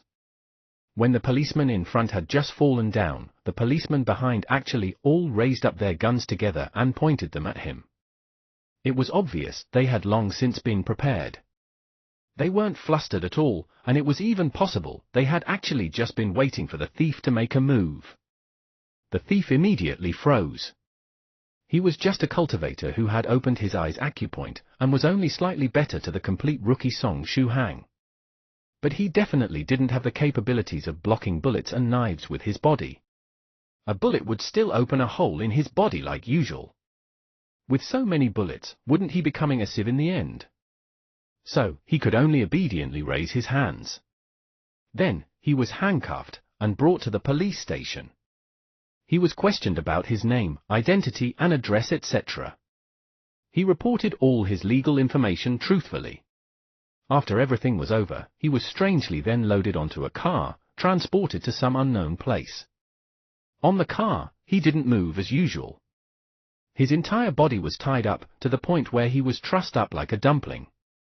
The surrounding black-suited man had traces of unkindness in their eyes, and were staring straight at him. Jiangnan No. 4 People's Hospital, a sick ward. A man in a western suit wearing shades received a phone call, then turned toward Sima Jiang who was lying on the sickbed. Mr. Sima, the thief has been caught, and the procedures to bring him out have already been carried out. He's coming over now. The convalescing Sima Jiang opened his eyes, nodding. Be more careful on the road. You definitely can't let him run. We've already secretly done some tricks on his body. If he dares run, we'll break both his legs. The man in a suit pushed up his sunglasses, saying blandly. Then it's fine, I'll first make a call, you all go out first. When that fellow comes, then come in and tell me. Sima Jiang said deeply. Yes. The people in the ward packed up, then left the room. Sima Jiang took out his handphone, organized what he wanted to say, then called Song Shuhang. Medicine Master's 5th-floor apartment. Hi? Is it little Jiang? Is anything the matter?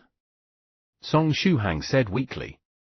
The current him had a look of suffering while charging the TriStar Rule Flame fan. Ha ha, student Song Shuhang. It's a slightly embarrassing matter. I have something I need to speak to you about. Sima Jiang continued. Yesterday, I was knocked out by someone and robbed. Won a deep-fried twisted dough sticks. Personal opinion, tastes good. If you find any errors, ads pop up, ads redirect, broken links, non-standard content, etc., please let us know a report chapter, so we can fix it as soon as possible. Chapter 113, Temporary Remote Sword Art. Chapter 113, Temporary Remote Sword Art. After returning from Luotian Street and separating from Tubo, Song Shuhang had come to Medicine Master's place to use his free time to rest. Then, he had received this call from Sima Jiang. Who? Where was it stolen? Song Shuhang subconsciously asked. Soon after receiving your delivery, while on the way to the delivery point, someone blocked my car. I was then knocked out, and your delivery was stolen by the thief. Sima Jiang said haltingly. Song Shuhang. Song Shuhang really didn't know how to put what he wanted to say into words to comfort this pitiful little Jiang. Sima Jiang's voice then changed, saying, but don't worry student Song Shuhang. Right just now, we already caught the thief. We're now in the process of bringing him back, and I will definitely get your package back. If you still trust me, then I'll definitely send this package to the end. The thief was caught? Although he had already long knew that little Jiang wasn't just any ordinary deliveryman, but he hadn't expected his abilities to be so great. All right. Then I'll have to trouble you for this matter, little Jiang. Song Shuhang replied. Sima Jiang exhaled in relief. Then I'll contact you again after I've retrieved the package. All right, no problem. Song Shuhang laughed. After hanging up, Song Shuhang considered. It would still be best in the end to send a message to Medicine Master and report what had happened. It wasn't that he didn't trust Sima Jiang, it was just that the flying sword was a good Medicine Master borrowed from Great Master Tongxian. It was best not to hide this kind of thing from the real people involved. Also, according to Medicine Master's introduction, the flying sword had Great Master Tongxuan's insurance measures on it. Even if it was lost, the imprint Great Master Tongxian had left behind on it could be used to find it. At the same time, he could ridicule that stupid idea of Senior Medicine Master to use a delivery service to return a flying sword. A long time after his message had been sent out, Song Shuhang finally received the laborious reply of Medicine Master. Little friend Song Shuhang, I've sent flying swords out using delivery services tens of times and nothing has happened before, your luck is just really bad. Senior Medicine Master, you can just use voice messaging you know. Just thinking of the image of you trying to type, even I feel tired. But if speaking of my luck, then it really isn't that good today. Song Shuhang laughed dryly, thinking of that Uncle PK's youth incident that was trending among circles of friends now. Time to change this topic. My stomach hurts a lot. After another long time, Medicine Master replied again. I called Great Master Tongxian about this matter. That monk is now training silent meditation. Every time I call there's no sound or reply. I thought I was chatting to the air. Song Shuhang. Song Shuhang honestly felt that Medicine Master and Great Master Tongxian were of the same kind. The way the two conversed in the chat group, the people inside the chat group could only rely on mostly guessing. The worst part was, Medicine Master and Great Master Tongxian may sometimes only use a single word or emoticon to start a conversation, and the rest would have absolutely no idea what they were talking about. Perhaps it was because their brainwaves were on a completely different frequency that couldn't be understood by other people. Shuhang, after a while someone would contact you from Great Master Tongxuan's side.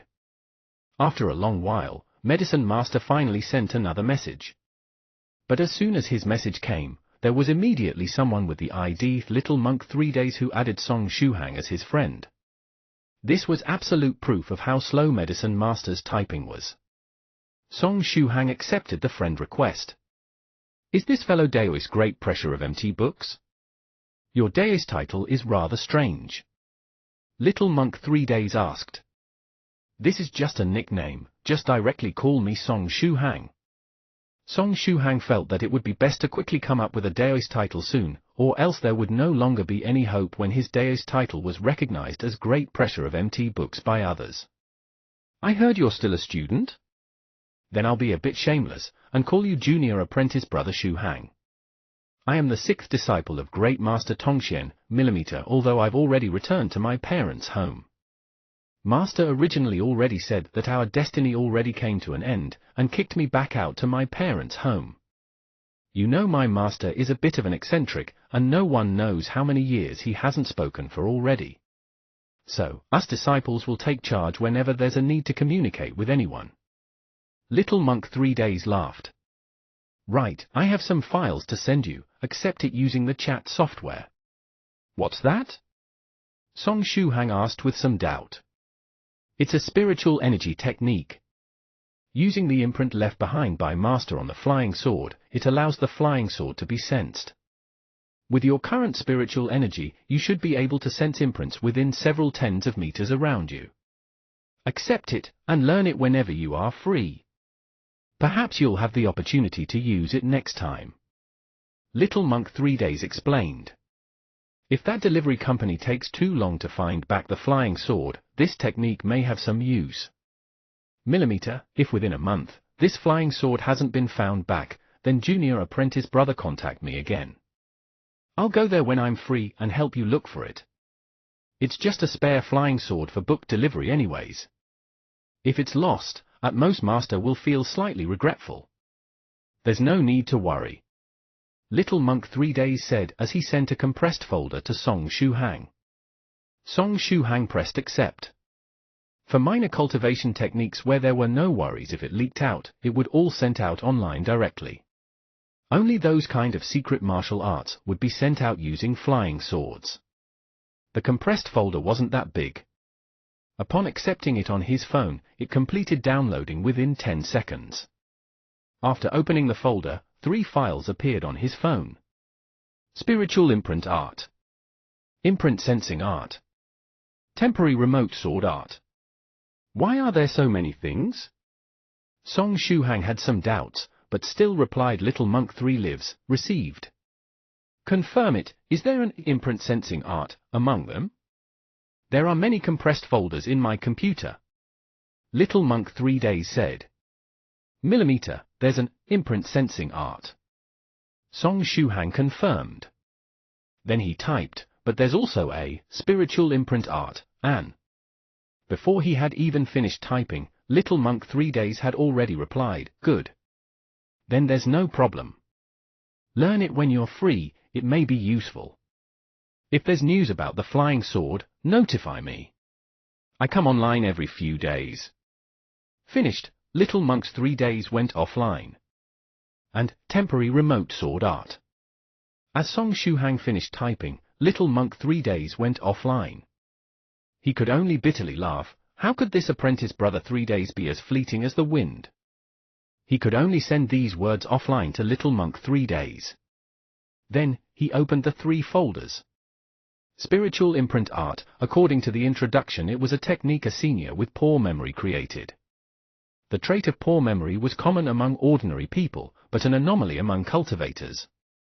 With their brains undergoing enhancements multiple times, basically all of them had good memories. As for this senior, after tossing something to the side, he would oftentimes forget where he had thrown them to, and waste a lot of time looking for them. After much headache, he had invented this spiritual imprint art, and left a spiritual imprint on all his important things. And the imprint sensing art was its complementary technique. This way, no matter where he threw his things to, with a mere sensing he could find it. How convenient!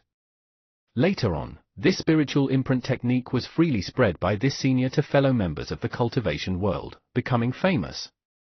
Slowly, it had become the spiritual imprint art of today.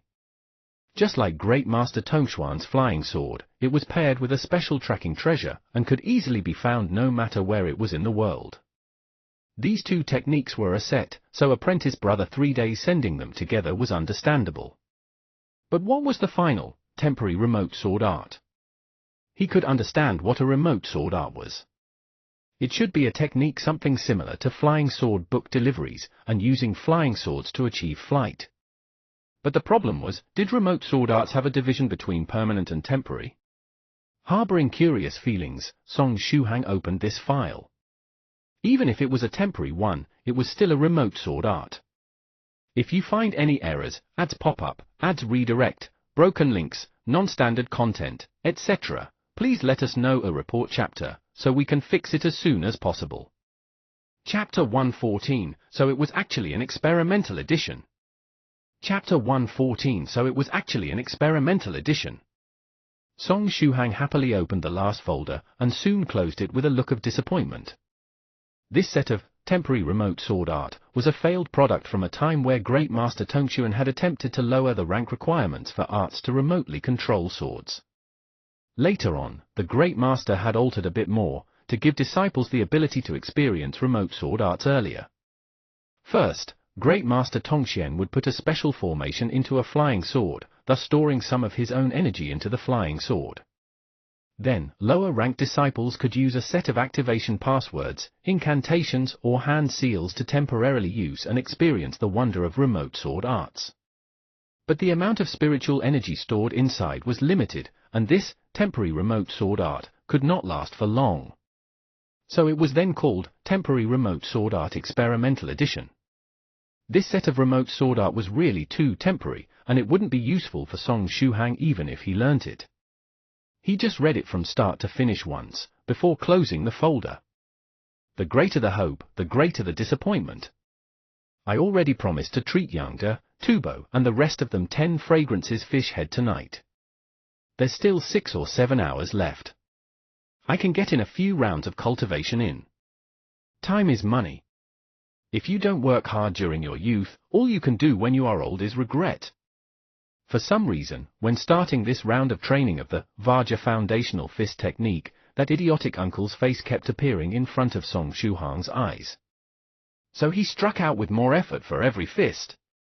When the final set of punches were over, the amount of qi and blood generated seemed to be greater. Jiangnan No. 4 People's Hospital, a sick ward. Sima Jiang stood up from the sickbed and lit a cigarette while gazing out of the window. Mr. Sima, we've brought the man. The suited man wearing shades outside the door said. Sima Jiang grit his teeth. Bring him in. The door was opened, and a bunch of muscular men brought the heavily trussed-up thief into the ward. Sima Jiang turned his head coldly glaring at the thief. Idiot, remember me? The thief lifted his head to gaze to look at Sima Jiang, suddenly. Mischievously laughing. I remember. Before, facing so many guns, his strength had been insufficient and he could only admit defeat. But now, this small ward and the bodyguards outside couldn't block him. To defeat the enemy, first capture the king. As long as he could capture the handsome uncle in front of him, he could use him as a hostage to escape. As for the ropes binding him, how could it actually bind and stop him? All that could be seen was the thief slightly struggling, and the ropes on him coming off. With a flash of his body, his entire body shot out like an arrow toward Sima Jiang with terrifying speed. His right hand became a claw, striking toward Sima Jiang's throat, attempting to capture and make him a hostage. However, upon seeing the thief escaping his bonds, not a single trace of fear appeared in Sima Jiang's eyes. At the door to the ward, that suited man pushed up his glasses. His right hand lightly pressed a remote control button. Bang! Bang! 2 barely heard blasts sounded out. The eyes of thief who was in midair widened, and his knee was directly broken, blood flowing continuously. These were the underhanded preparations Sima Jiang's underlings had done beforehand. Not only could it stop the thief from escaping, it could prevent any accidents. "Ah-h-h-h-h-h-h," sounds like those of a pig being slaughtered sounded out, and the thief fell down from the air, rolling on the ground in pain. Sima Jiang nodded his head to give a signal, and two men who looked like doctors went forward, who calmly gave injections and began to dress the wound. After a long while, the thief was silently leaning on the wall, staring blankly into space. His legs broken? It was over. Everything was over. Without his legs, what was the point of talking about cultivation? His life, his everything, was completely over. Sima Jiang extinguished the cigarette flame. "Idiot, not going to continue jumping around already?" The thief had an expression that seemed to lack any life, and he said nothing. "I'm too lazy to ask about your name and origin. I just want to ask, the package you stole from my hands, where is it now?" Sima Jiang asked. "Ha ha." The thief showed a contemptuous look. "Not saying? I just like stubborn people like you the most." Sima Jiang gave a thumbs up. Then, from who knows where, he took out a steel rod, viciously striking the thief's head, causing his head to bleed. "I'll return this strike to you. Then you'll say everything you know, I promise. Bring him down, and give him a taste of our methods." Not even 10 minutes later, the thief started to confess. He confessed very frankly and forthcomingly. It was not because he was scared of the strength of Sima Jiang and the others. He simply wanted revenge. He gave away the location and completely described the appearance of his senior apprentice brother. All that was left was to wait for Sima Jiang and the others to look for him. His senior apprentice brother was an inner sect disciple of the Moon Saber sect. With a rank 2 cultivation, was there anything difficult in capturing ordinary people like these? And even if senior apprentice brother was plotted against by these ordinary people, and suffered a miserable defeat, that was also something to celebrate joyously. That bastard, stealing the godly invisible sword of his, and even fakely saying he would gift it to sect leader. If he didn't lack the strength, he would have fought him to the death long ago. Sima Jiang's side and his senior apprentice brother were all targets of his hatred. The two sides biting at each other like dogs was something he would be happy to see. Both sides suffering mutual injuries couldn't be any better. Naturally, he wouldn't be stupid to the point where he would tell them the identity and high fighting prowess of his senior apprentice brother. He only said that it was an accomplice staying with him, and that the delivery and everything else was with him. Sima Jiang lit up a fresh cigarette, and viciously inhaled. "I hope that everything you said is the truth. If you dare lie to me, I'll make sure you suffer a fate worse than death," Sima Jiang said viciously. In a lawful society, killing someone was a big no-no. After all, they were still good law-abiding citizens. Still, there were more than enough methods to make someone suffer a fate worse than death. For example, throwing him into a special cell and locking it for a period of time. During this time change his views on romance, then let people line every day to help him pick up his soap. Using his description, hunt down his companion. Sima Jiang said quietly. "With such a detailed description, we'll be able to find this fellow's companion by tomorrow latest. Leave it to us." The suited man pushed up his shades, full of confidence. "The faster the better." Sima Jiang nodded. Hopefully no new problems would crop up. Nighttime for 30. Song Shuhang had practiced 7 rounds of the fist arts, and used 2 qi and blood pills. The quantity of qi and blood pills was getting less and less. However, the amount of qi and blood in the heart acupoint was more and more now. There were about 20 strands of qi and blood by now. Now as long as he closed their eyes and paid attention, he would be able to feel that there were warm currents flowing in the heart acupoint. Now he just had to wait for the body to condense 30 more strands of qi and blood before the body could undergo another qualitative change. At that time, the amount of strands of qi and blood that could be formed in a day would become even more. Seeing that the time was almost up, Shuhang ended his training. Song Shuhang found a bathroom to take a shower, getting rid of the impurities and sweat formed from the training. He then changed to clothes he had already prepared in the morning. Then, he ran in one shot to the 10 Fragrances fish head, reserving a table. Yangda, bring Tubo and Gao Mumu to the 10 Fragrances Fish Head in a while. I've already booked a room, room 303. Song Shuhang called Yangda. No problem, we'll reach soon. Yangda laughed, turning towards his roommates. It's ready, let's go to 10 Fragrances Fish Head. Ahang is treating. Tubo, Gao Mumu and Zhuge Zhongyang were all by his side. Ahang is treating us at the 10 Fragrances Fish Head? Gao Mumu eyes shined, and he took out his phone to dial a number. Hey, is this Lu Fei? It's me, Gao Mumu. Do you still remember Shuhang saying he was going to give a treat at the 10 Fragrances Fish Head? That's right, you've been invited as well. Could you come over when you're ready? Room? Millimeter, it's room 303. Gao Mumu pushed up his spectacles, the light of intelligence flashing.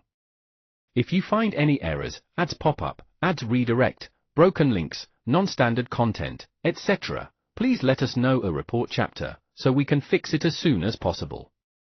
Chapter 115, Could we just hold hands? Chapter 115, Could we just hold hands? Song Shuhang first ordered the shop's specialty of fish head and beef soup as well as about 10 dishes.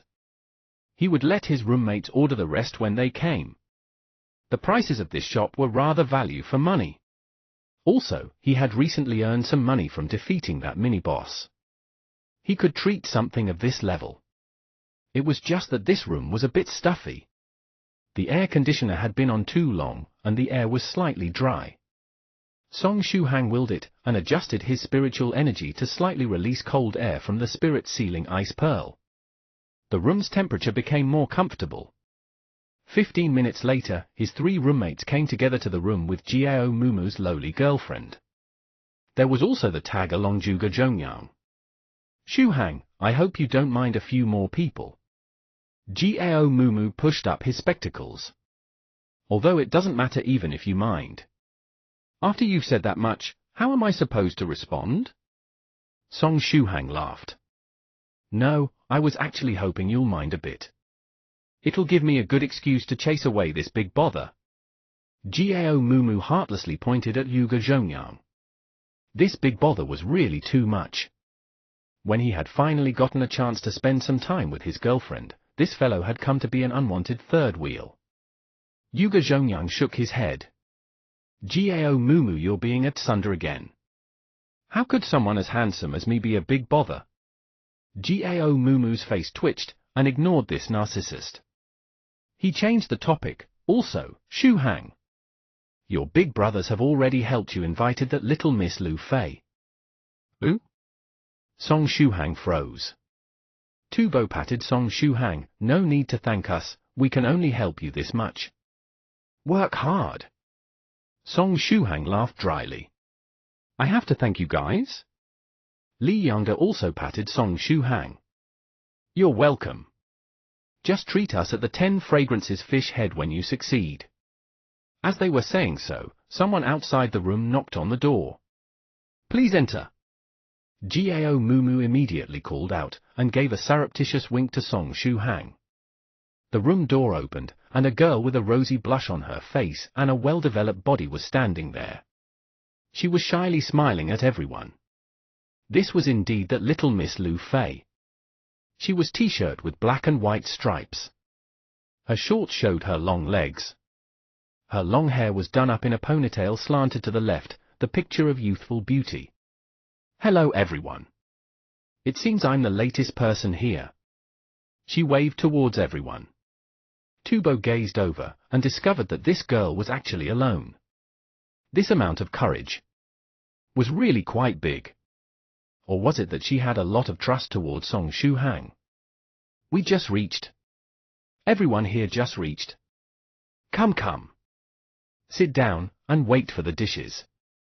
Gao Mumu enthusiastically waved towards Lu Fei, directing her towards the seat next to Song Shuhang. Shuhang, good evening. Lu Fei tried her best to sit near Song Shuhang.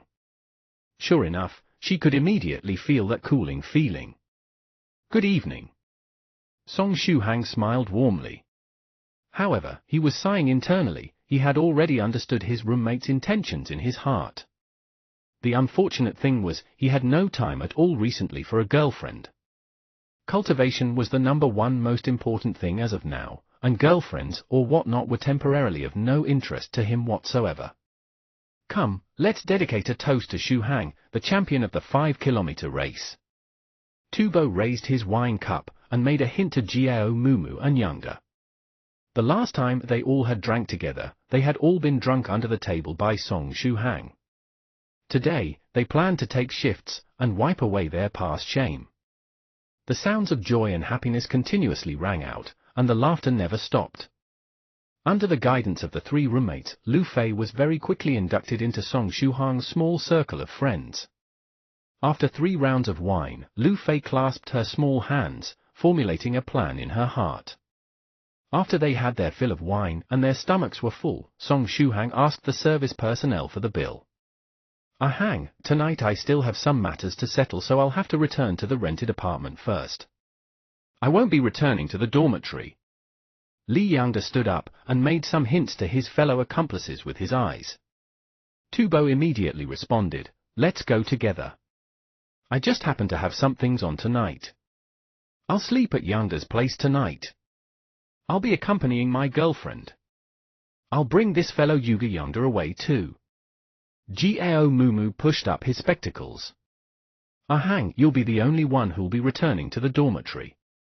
Send Lu Fei back on the way. It's dangerous for a girl to be alone on the road at night.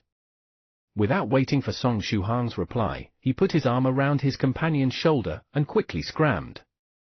Song Xu Hang laughed as he shook his head, saying to Lu Fei, let's go. Perhaps it was because she had drank wine, her small face was slightly red. Leaving the prosperous 10 Fragrances fish head, and the 2 began to walk on the road shoulder to shoulder. Xu Hang, do you have a girlfriend? Lu Fei suddenly asked. Her voice was extremely soft, and if not for how good Xu Hang's voice was, he would have missed it. Not as of now. Song Xu Hang replied honestly. Lu Fei smiled, showing her dimples. She secretly sighed in relief. After the 2 had walked for a short distance, Lu Fei gathered her courage again. Xu Hang, how about we try dating? Song Xu Hang froze, staring at Lu Fei with shock.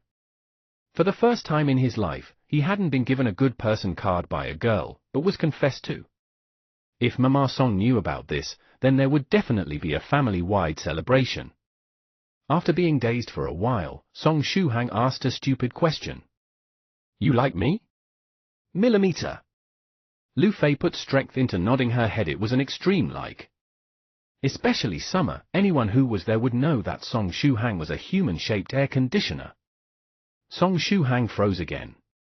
Then he scratched his head, thank you, but recently, because of various reasons, I have no plans to start a relationship. It's not you that's the problem, it's really just some personal reasons on my side. After all his free time from now on would be poured into cultivation. He had plans to spend over 6 hours a day cultivating. As for time-wasting things like girlfriends, he really couldn't afford any time for such things. He was a complete novice when it came to relationships. However, even he knew that he couldn't drag his feet in such matters, and had to cut off problems at their root. Lu Fei's expression became dazed, and her face showed her lack of knowledge on how to continue the conversation. Based on the gossip with her roommates, this was completely wrong. Don't they say that if you wanted to chase a boy, all a girl had to do was confess? That saying was too unreliable. Then, her mind flashed with inspiration, and she asked. It's fine not to date. However, could we hold hands on normal days? Ooh? This time it was Song Xu Hang's turn to freeze, not knowing how to reply. After a while, he gingerly replied, if it's just holding hands, then there shouldn't be any problems. Then it's good. Lu Fei's expression was happy, seemingly without any feelings of disappointment. Her primary objective had been obtained, as she really just wanted to hold hands with Song Xu Hang every day. The 2 of them could go to class together, leave class together, return to the dormitories together, and that was about enough already. At the times with Song Shuhang, she could just use an air conditioner. Although it was inferior to Song Shuhang, it could still work. She spent the majority of time in the room anyway. Then let's go back. Lu Fei happily held Song Shuhang's hand, and seemed like a girl who was very content after she had received a toy. Her steps even sped up in her enthusiasm. After sending Lu Fei back to her dormitory, Song Shuhang returned to his own dormitory. He switched on the computer as usual, and refreshed the 9 Province No. 1 group. The front part was all about the conjectures and analysis Medicine Master had made after examining the fellow Taoists and their Tao children who had entered the mysterious island. However, a concrete explanation about the reason behind the memory loss had not been found yet. At this time, a person who hadn't appeared in the chat group for a while showed up. It was Su Clan's Chi, a well-renowned battle maniac in the chat group. Chi, why haven't you come online for the past 2 days? How are Ashalu's injuries? Lu's practitioner North River had been muted yesterday for 30 days. He had actually unexpectedly been released earlier today? Su Clan's Chi sighed. Ashalu has run away from home. If you find any errors, ads pop up, ads redirect, broken links, non-standard content, etc., please let us know a report chapter, so we can fix it as soon as possible. Chapter 116, Not Bad Apps. Chapter 116, Not Bad Apps. Isn't Ashalu injured? Lu's practitioner North River said disbelievingly. Su Clan's Chi sighed. For the past few days, I've been searching afar for methods to heal Ashalu's injuries. Then today when I finally returned to the Su clan, I finally found out she had disappeared. According to the clan members, as soon as I left, she immediately ran away.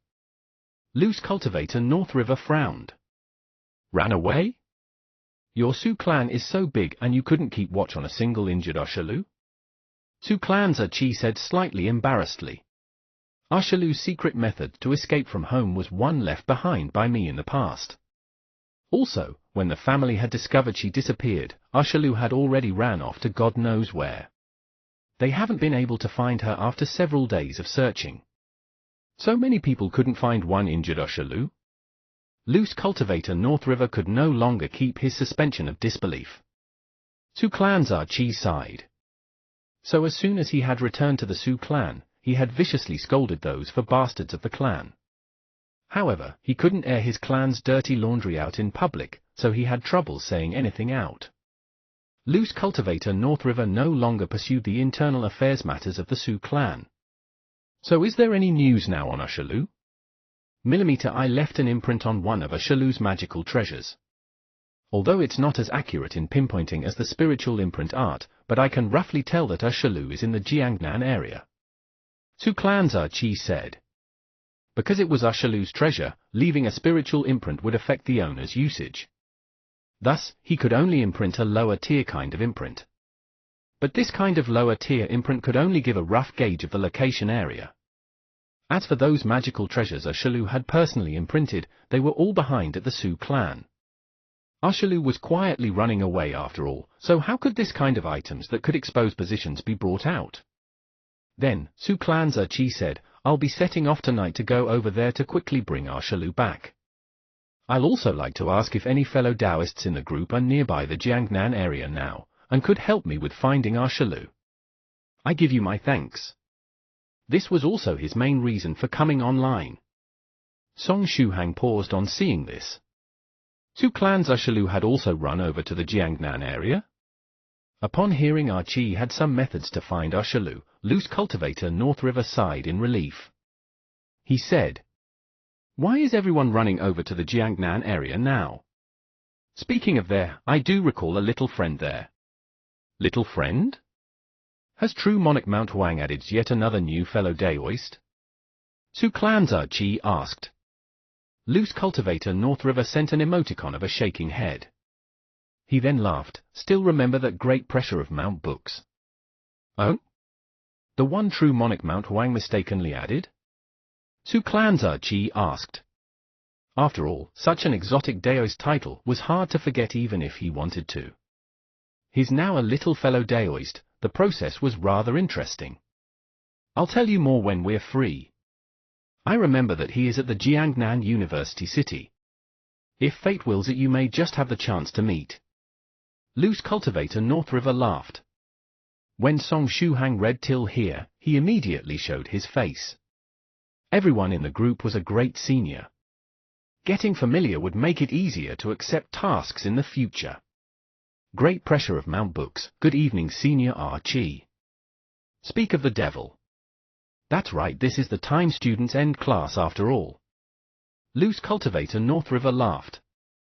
Song Shuhang replied, today is a rest day, and I just finished cultivating and coming back from dinner with friends. This little friend is from the Jiangnan area. Ha ha, if we meet due to fate, I'll give you a meeting gift. I can't talk anymore, I need to get ready to set off. I need to quickly get to Jiangnan area to find Ursulu. You all carry on slowly chatting. Su Clan's Chi immediately went offline afterwards. He didn't have time to spend in the group. He had went online mostly to ask the fellow Taoists in the group to take note of news regarding Ursulu. Sighing, Archie lightly whistled. His body shot up towards the sky along with his magical saber, transforming into a streak of light. Archie stepped onto that streak of light, and disappeared into the night sky. Song Shuhang hung around in the group a while longer, and also accepted a few new seniors' friend requests. After he had accepted the mission of receiving True Monarch White, the seniors in the group had started to add him as friends. Song Shuhang suspected these seniors had ill intentions. They most likely just wanted to know first thing what his state was after receiving True Monarch White. It was even possible some seniors would want to record him, just like the True Monarch Mount Huang of then. And some seniors added him as a friend just to go to his online farm and ranch. To think that a farm game could help him acquaint himself faster with these seniors. Song Shuhang casually opened his space before he went to sleep, preparing to enter his farm. When he had opened his space, he saw his already friended Madsaber 3 Waves had sent a picture to the space. The scenery was that of an endless sea, and even a giant whale breaking the surface of the ocean. A handsome man with a grin was floating in midair. He had a streak of light formed from a saber beneath his feet, stably supporting his figure. The East Sea is really beautiful. Just gazing at the grand sea absolutely widens one's breadth of vision. Below, there were the praises of Loose Cultivator North River, True Monarch Mount Huang, Immortal Master Copper Trigrams, Rome Cloud Monk Tongxian, etc., a whole bunch of seniors. Loose Cultivator North River, and here I thought you would post a picture of the East Sea scenery. An unexpected idiot appears in midair to ruin the photo. Great Master Tongxian, thumbs up emoticon. Fairy Yi, eh? Little Waves has not bad abs. No wonder he dares claim he has absolutely widened his breadth of vision. 177, not bad abs +1. Immortal Master Copper Trigrams, I'm here for the abs. Immortal Master Copper Trigrams at True Monarch Mount Huang, I know my wrongs. Please unmute me. 30 days is too long. True Monarch Mount Huang, ha ha. Immortal Master Copper Trigrams at True Monarch Mount Huang, it's unfair. Even that bastard North River got unmuted, why am I still banned? True Monarch Mount Huang, ha ha. Madsaber 3 Waves at True Monarch Mount Huang, True Monarch, you need to mute that black fortune teller for another 10 days or half a month. But can I be released? And North River, you bastard, who did you say is an idiot? Fight me. True Monarch Mount Huang, ha ha. Song Shuhang thought about it, and silently gave a like to the photo. He didn't dare say anything else, and then went to his farm to plant a few more valuable plants. Then, he switched off his computer and went to sleep. When Song Shuhang sank into a deep sleep, near his bed a black dot appeared, slowly becoming bigger. Song Shuhang was constantly maintaining a spiritual energy alert system fart, but he actually couldn't sense anything. June 10th. Song Shuhang applied for leave for another day, then went with Tubo to the driving center to learn his theory lessons. Of course, in truth this theory class didn't force you to join. You just had to swipe a card in the morning, and swipe UT again at 2 in the afternoon. Whether or not you learnt theory was your own matter. Anyways, if you couldn't pass the test when the time came, you would be the one paying money for the retest. Since we already applied for leave, I'll be going over to Yangda's to play. What about you, Shu Hang? Tubo asked. I need to make a trip to the hospital and send big sis Ju Yaya to the station. Song Shu Hang laughed. Now that the sports meet was over, Ju Yaya's practical had also come to an end. Right now she was at Jiangnan University City Hospital saying her goodbyes to several acquaintances. She would take the train to leave Jiangnan University City after eating lunch. He had to send her on her way. All right, then I won't accompany you.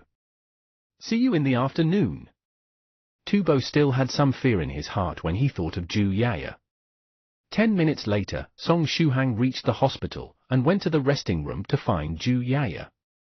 15 minutes later, at the hospital door, an office worker uncle who seemed to be in a hurry entered the hospital. He paused, then quickly walked towards Block 8B. Oh my god, the goddamn wordplay. In Chinese, the word for breadth of vision shares a word with abs. She's trying to say he has good abs, so his breadth of vision is thus good.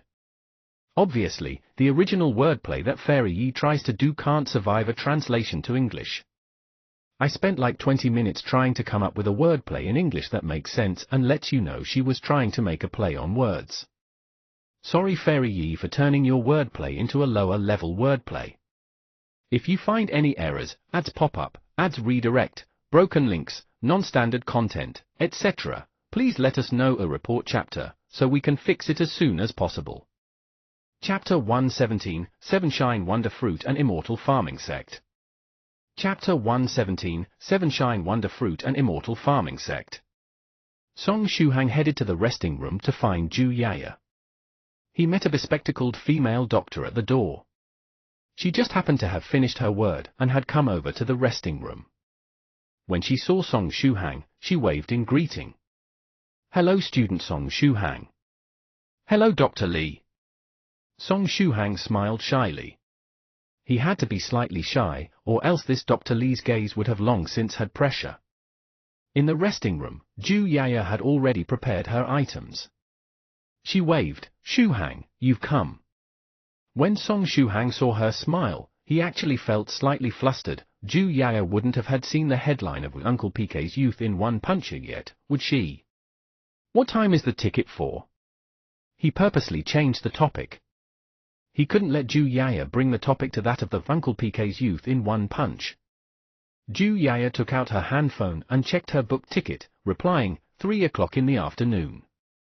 Then big sis Yaya, I'll go to the driving center to sign something first in the afternoon before bringing you to the train station. I'll be going out for a walk now. Song Shuhang resolutely decided to scram. Without waiting for Ju Yaya's reply, he had already disappeared without a trace. What kind of show is your little brother playing? Dr. Li looked at Ju Yaya with a look of incomprehension. Song Shuhang had so hastily come, then just as hastily ran away again. I'm also not sure. Ju Yaya was also confused, then asked. What about you? Have you settled the patient at Block 8B room 570? I just gave her another 2 shots of anesthesia. The time she's coming is starting to get more and more frequent, and the effectiveness of the anesthesia is starting to lessen as well. Dr. Li rubbed her temples. Every time she saw that little miss and her strong determination, she couldn't bear it as she thought of how the little miss was getting to death closer day by day. Why exactly would she have suffered such serious injuries? Also, in this long period of time, why hadn't any of the little miss's family visited? Song Shuhang wandered around the hospital for a while, before suddenly stopping. He saw in the distance that there was an uncle dressed as an office worker, heading towards the hospital in the distance in a hurry. This uncle, who looked like he was being crushed by the pressures of life, was extremely familiar to the eyes. Song Shuhang sucked in a breath, and couldn't help but silently give a like to the bad taste of the heavens to show his appreciation. Ill fate, it was just this stubborn. Was there a mistake? Why did he have to see the uncle every day? He now had the impulse to rush forward and give one punch to the uncle. But at the same time, he was afraid that there would be replay of the Uncle PK's youth incident in the hospital. If that happened, he really wouldn't be able to continue living. By the way, the last time I saw the uncle at the hospital, he seemed to be looking for someone. Could he have a relative at the hospital? Song Shuhang felt his heart tremble. Perhaps this was a chance? If the uncle really had a relative, then perhaps he could explain what had happened to the uncle in front of the relative. Even if the uncle was truly idiotic, surely his relative shouldn't be that idiotic either, right? Then, he himself would definitely prepare a 10,000-word script, properly let his saliva fly as he scolded the uncle, and let him truly understand the importance of the basic trust between humans. Just think of the uncle's foolishly adorable face when he was ashamed, and him obediently sitting on a small stool. Then just as unceasingly as a tumbling river, his saliva would fly. That would be a beautifully vicious scene. So, Song Shuhang gingerly followed the uncle. The uncle's senses were very strong. If he watched him for too long, he might be discovered. So, he had to be careful while following him. He couldn't even stare at him for too long. The uncle quickly followed after the aura of the Su clan descendant. At that time at Luotian Street, he had been interrupted by that scammer, and had lost track of the Su clan descendant. This time round no one would bother him. Today, he would definitely capture the Su clan descendant. The uncle thus roared in his heart. Today his luck was particularly good. The Su clan descendant hadn't been able to hide her aura in time. The uncle followed along the traces of the aura, and finally stopped outside the door of Block 8B room 570. It was indeed here. This time, you have nowhere to hide, Su clan descendant. The uncle suddenly felt his eyes began to feel some heat. Then, he extended his hand to open the door. Just when he was about to open the door was suddenly opened. He was discovered? The uncle was shocked, and hurriedly leapt back. In the sick ward. A nurse was just coming out, and was badly startled by the uncle jumping back. What is it? Don't jump here and there in the hospital, it's very dangerous. The nurse frowned as she reprimanded. Sorry. The adorably foolish uncle frankly admitted his faults. Take note, this is a hospital. What happens if you accidentally crash into an emergency patient? The nurse reprimanded the uncle again. Only when she saw that the uncle had admitted his faults, did she let him go and turn around to leave. The adorably foolish uncle exhaled, and waited for the nurse to leave far away. Then, he surreptitiously crept to sick ward 570, and opened the door to enter. Just now the nurse had opened the door as she had left, and the door wasn't locked yet. Inside sick ward 570, a young girl was lying on the bed. She had just been injected with anesthesia, and her whole body was weak. Found you! The uncle let out a ferocious smile, and looked like the big bad wolf in Red Riding Hood. Who are you? The girl looked at the uncle who had entered through the door, and said coldly. I finally found you, junior of Su clan's Chi. The uncle bit his teeth, and roared lowly, as his face distorted. Is the uncle's relative here? Song Shuhang saw the adorably foolish uncle open the door to enter a sick ward, and his heart trembled. He quietly got closer to the sick ward. However, he didn't enter. He wanted to ascertain the relationship between the uncle and the sick person in the sick ward, before he made his decision. At this moment, a cold voice sounded from the sick ward. You and Chi have a grudge? Su clan's Chi, he goes too far in bullying people. The uncle raised his voice as he bit his teeth. 6 days ago, he barged into my immortal farming sect. He seized our sect's treasure, the 7 Shine Wonder Fruit, and heavily injured 18 disciples of my immortal farming sect. It's true that my immortal farming sect is just a small sect. It can't compare to your Su clan. But my immortal farming sect isn't a weakling that anyone can just invade as they want. Even if we must stake our everything, we will make your Su clan pay a price. 6 days ago? Archie snatched away your sect's treasure? And even hurt your people? The cold girl frowned. She knew why Archie would want to obtain the 7 Shine Wonder Fruit. It should be to treat her injuries that she had obtained from the heavenly tribulation, right? But this uncle saying that Chi had snatched away another sect's treasure, and even heavily injure other sect's disciples, she didn't quite believe it. The girl faintly sighed, then answered, although I believe that Chi wouldn't do something like snatching your sect's treasure. But if things really turn out to be done by Chi, I will make Chi return your treasure to your immortal farming sect. All of the losses incurred by your immortal farming sect, we of the Su clan will pay it back. How about it? Su clan's Chi? The Song Shuhang hiding outside felt his heart skip a beat. The Su clan's Chi from the uncle's mouth, could it actually be the one from the 9 provinces #1 group? If those two Su clan's Chi were the same person, then who would this girl in the sick ward be? Based on her tone, it seemed she roughly knew Su clan's Chi's movements. I'm really an idiot, it's Su clan's Shalu. Song Shuhang rubbed his forehead. If you find any errors, ads pop-up, ads redirect, broken links, non-standard content, etc., please let us know a report chapter, so we can fix it as soon as possible. Chapter 118, Uncle, what about the basic trust between people? Chapter 118 Uncle, what about the basic trust between people? Song Shuhang took a step back, lifting his head to look at the sick ward room number. It was number 570. His mind remembered the patient Dr. Li had once introduced to him. A patient with no external wounds, but her internal organs and the tissues in her body had traces of carbonization. That special patient was in room 570.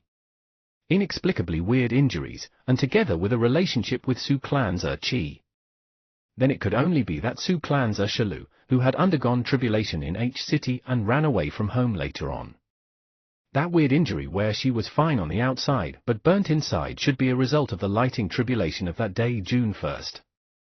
Forgive Song Shuhang for not thinking of this at first, because he had never thought this Su clan's Shalu would be a girl.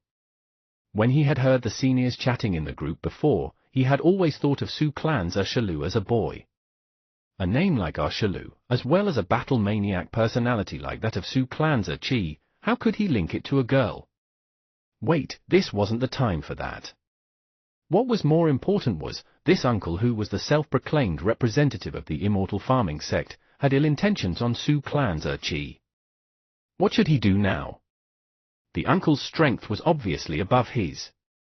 He may not necessarily be able to win even if he used his treasure seals. Should he notify the senior Su clan's Chi in the group? No good, distant waters couldn't put out nearby fires. In the sick ward. HMPH, there's no need to go to so much trouble. The uncle grit his teeth and his right hand grabbed towards the wall. With this grab, his fingers directly stabbed into the wall, leaving behind 5 deep holes. The Jiangnan University-affiliated hospital's construction was definitely done well, and the building protection was very high. And this uncle had casually managed to leave 5 finger-shaped holes like he was stabbing into tofu. Although he was adorably foolish, but his strength was very scary however. As long as I catch you, the Su clan Jr., then I can force Su clan's Chi to appear. When that time comes, we of the immortal farming sect will definitely clearly settle all our accounts with him. The uncle came closer to the girl on the sick bed, his hands in the shape of a claw again. His fingertips were still covered with dust from the wall. That wasn't too hygienic, was it? Relax, I won't kill you. I only need to break your 4 limbs, then let that Su clan's Chi voluntarily come to us. The uncle raised his claw-shaped hands, ferociously roaring. When that claw fell, Su clan's Shalu would be given a handicapped identification for free. Bang! Now, sick ward 570's door was once again opened by someone. The uncle subconsciously retracted his hand, and withdrew his ferocious expression. Cultivators would always try their best to avoid showing the strength of a cultivator. Even if it was at this time, even the uncle would subconsciously withdraw his killing intent. Then, he saw a man with delicate features rush into the sick ward. That man raised his head to look at the uncle, panting, but let out a smile. Found you, uncle. The uncle's hand stiffened, and so did his facial expression. Why did he have to meet this scammer again?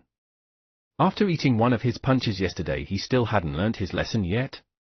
He still had the guts to come and find him? And the girl on the bed secretly turned her body, using the blanket to cover herself. Don't do anything at all, let me explain first. Or else, don't blame me if I flip out. The young man looked at the uncle, who had a pained expression, and sighed. He withdrew $150 from his pocket. Uncle, it's not that I'm scolding you. But you as a person lack the most basic trust between humans.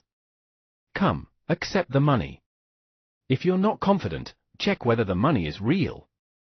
After accepting the money, then there's no need to worry if I'm scamming you, right? Then, this time you'll properly sit down in front of me, and listen to me speak. Look at me. I have normal features, a righteous-looking face. Which part of me looks like a scammer? Also, I've already explained to you a lot of times, but this is money you yourself dropped. Why won't you believe me? Now, go and properly think back to that time.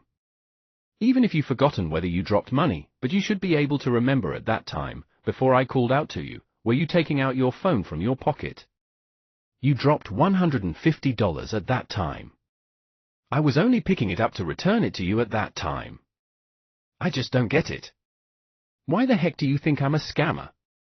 Why do you keep misunderstanding me? Is there a scammer as kind-hearted as me? Trying to repeatedly return your money after picking up your money? Papa. Song Shuhang's mouth was just as if it was a firecracker, incessantly talking after entering the room. The uncle received the $150. He looked at it, it was real money indeed. And when he saw that grand and magnificent lecturing attitude of Song Shuhang, he knew that perhaps he really had misunderstood this youth. Because he had done something wrong, and with the aggressive lecturing of the other side, the uncle's original momentum couldn't help but weaken. Come to think of it, after he had repeatedly misunderstood the other side, wouldn't the other side be nursing many grievances in their heart? And he had even used one punch on him yesterday. The adorably foolish uncle felt very guilty inside.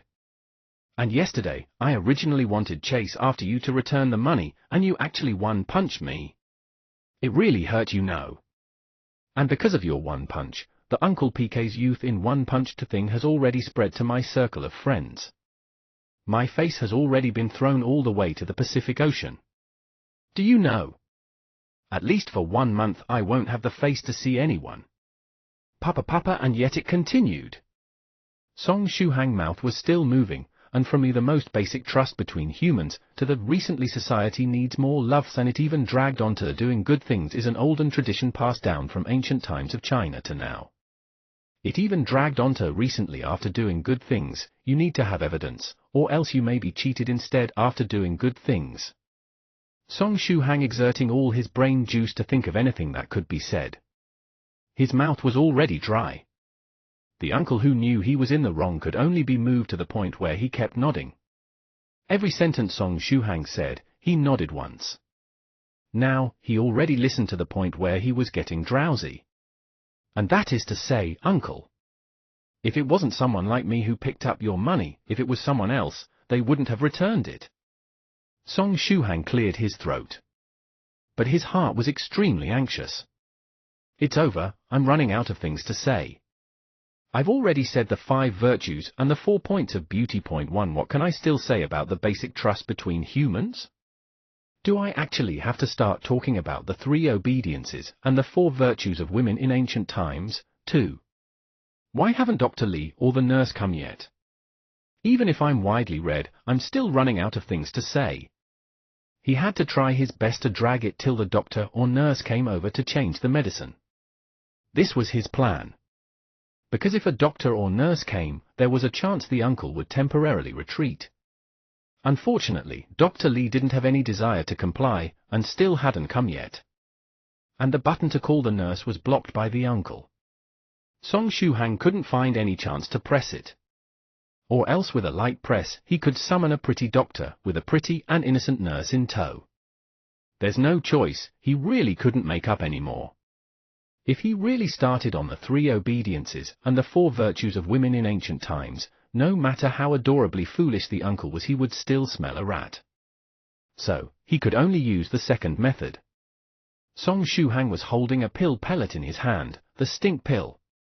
This extremely frustratingly named pill was named by its creator Medicine Master. As long as it met a force, the outer shell would break apart and the stinky smoke inside would be released. According to Medicine Master's introduction, if a cultivator had opened their nose acupoint but hadn't reached rank 3 and were unable to control their nose acupoint, this stink would be a nightmare to cultivators. 1. The 5 virtues are order, trust, integrity, wisdom and compassion. The 4 points of beauties are beautification of the mind, language, behavior and environment. 2. In ancient China a woman was required to obey her father before marriage, and her husband during married life and her sons in widowhood, and 4 virtues: fidelity, physical charm, propriety in speech and efficiency in needlework. If you find any errors, ads pop up, ads redirect, broken links, non-standard content, etc., please let us know a report chapter, so we can fix it as soon as possible. Chapter 119, It's You?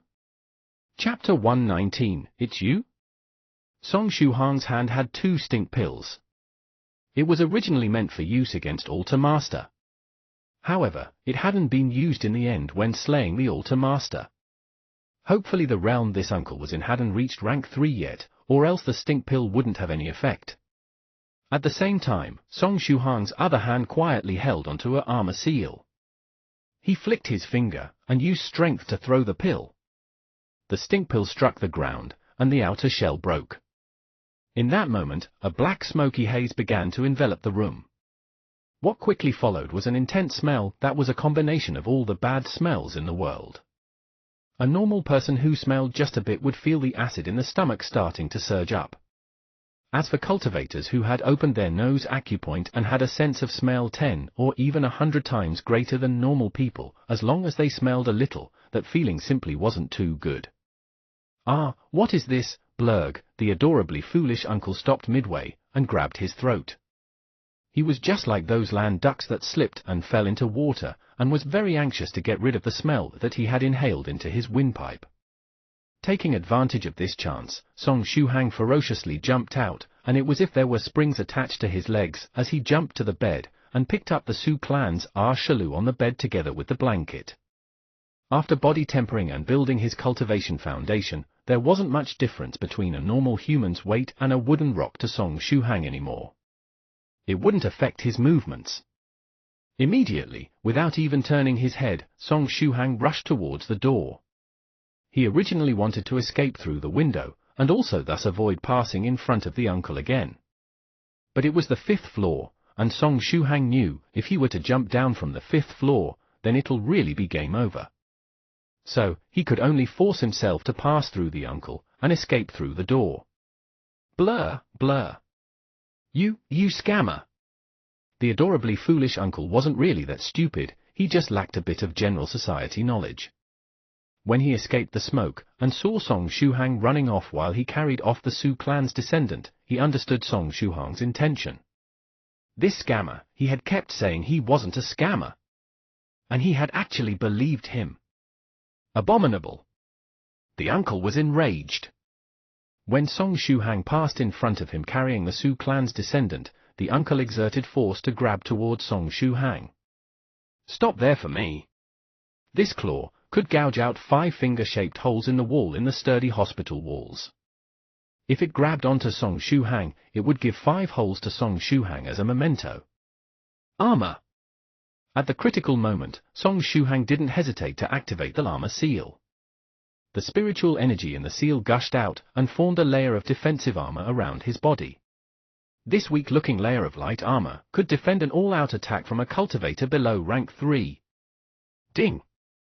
That claw of the uncle could open a hole in stone, struck out in full force on the armor seal of defense, but could only cause some sparks to appear. Instead, it was the armor seal defense that sent out a rebounding force, and sent the uncle's entire body flying backwards and heavily slamming into the wall.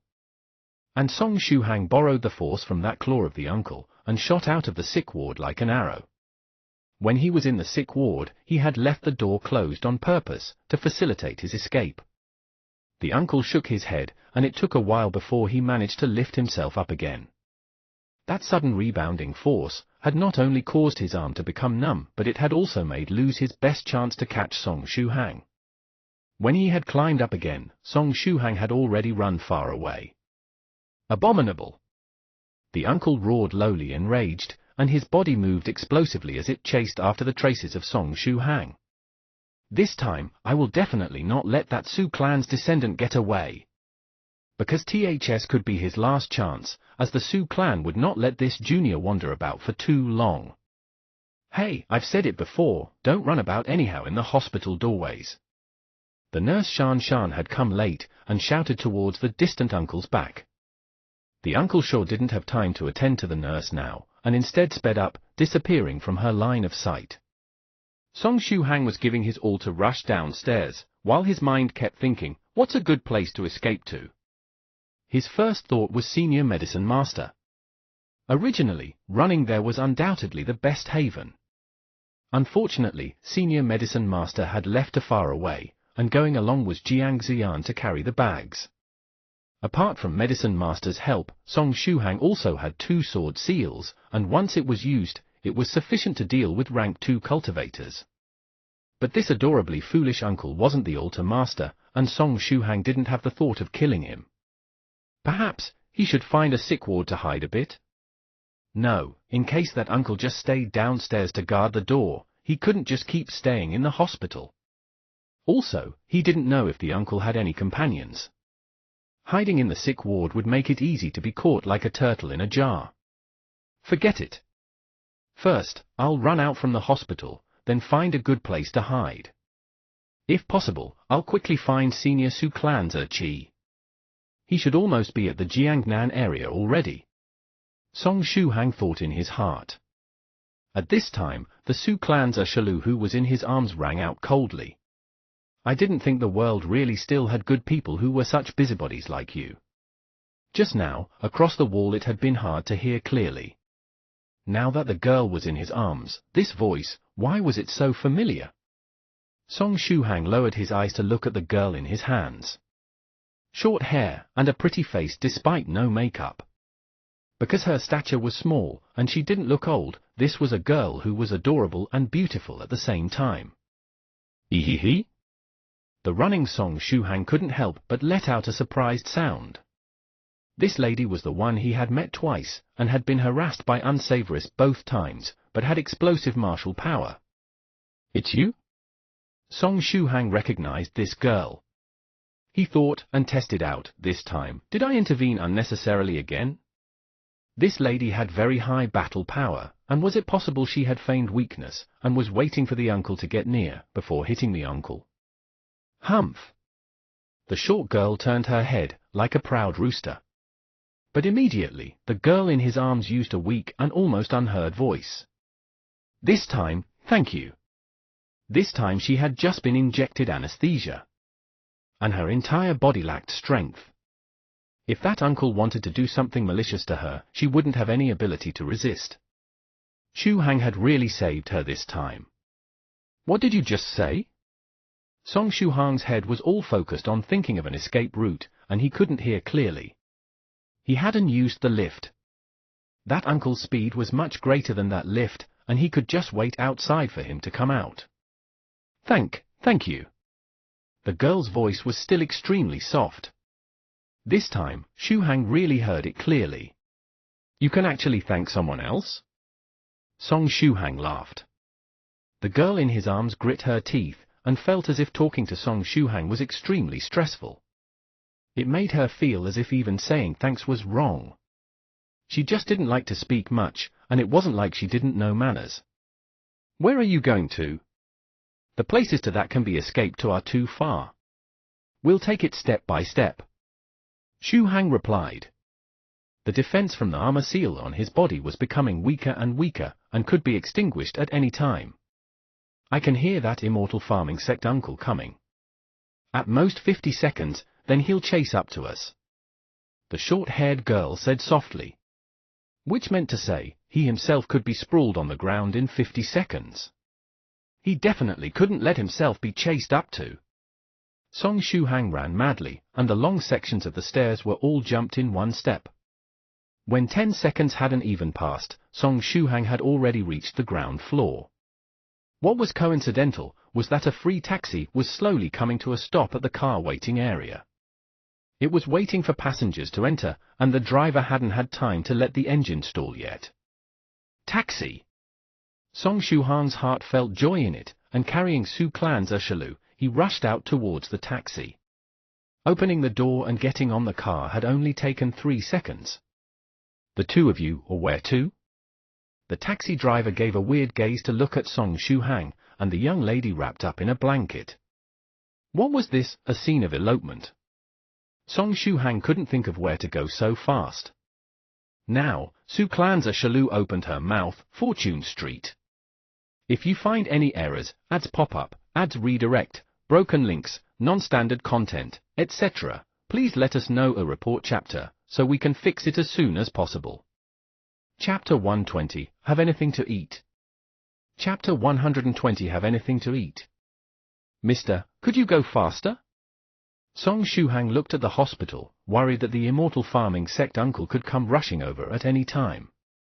In that moment, the taxi uncle's mind immediately came up with many melodramatic plots of how a pair of youthful lovebirds were deeply in love, but when the families of both sides were against it, they decided to meet at the hospital in order to elope.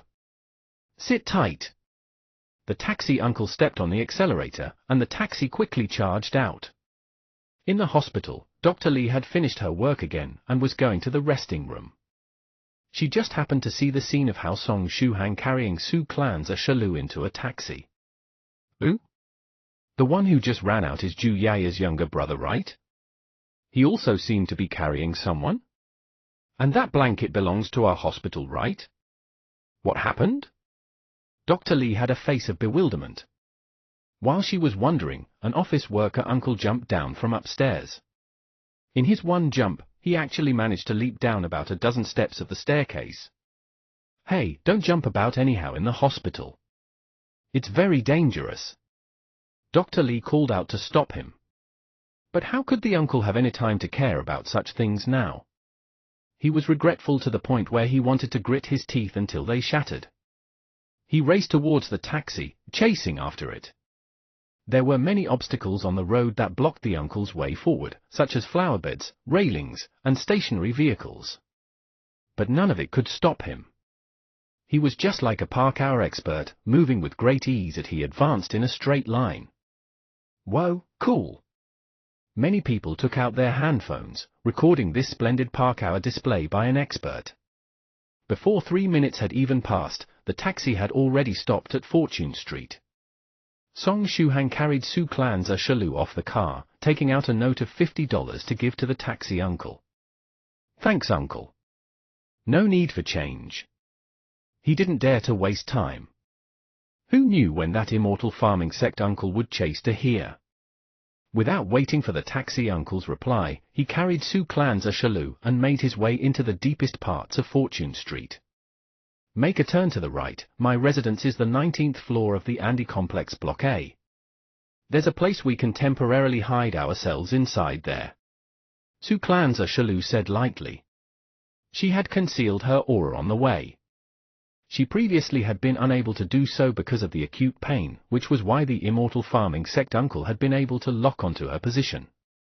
But the problem was that Song Shuhang didn't know to conceal his aura. Song Shuhang carried her into the Andy Complex Block A.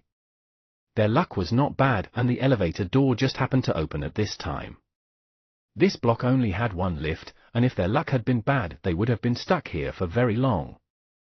They traveled to the 19th floor in one shot. Shalu opened the door, and said weakly, "Put me down. Just stay here and don't move first." Then, she entered the room, and took out a bottle of medicine from the wine cabinet. She then returned and sprinkled some of it onto Song Shuhang's body. This medicine fluid was able to conceal a person's aura and smell temporarily. After sprinkling it, Song Shuhang's aura and smell stopped at this doorway. But it would last for only a very short time of a few minutes. Come with me. Su Clan's Shalu brought Song Shuhang to the bedroom, and then opened the clothes cupboard. She pushed aside the clothes, and after fiddling for a while, a hidden door appeared. This was in between the bedroom and restroom. This was quite the ingenious design, as it simply didn't seem as there was any secret room from the outside. Go inside, Usher Lu said. Song Shuhang and her entered the secret room together.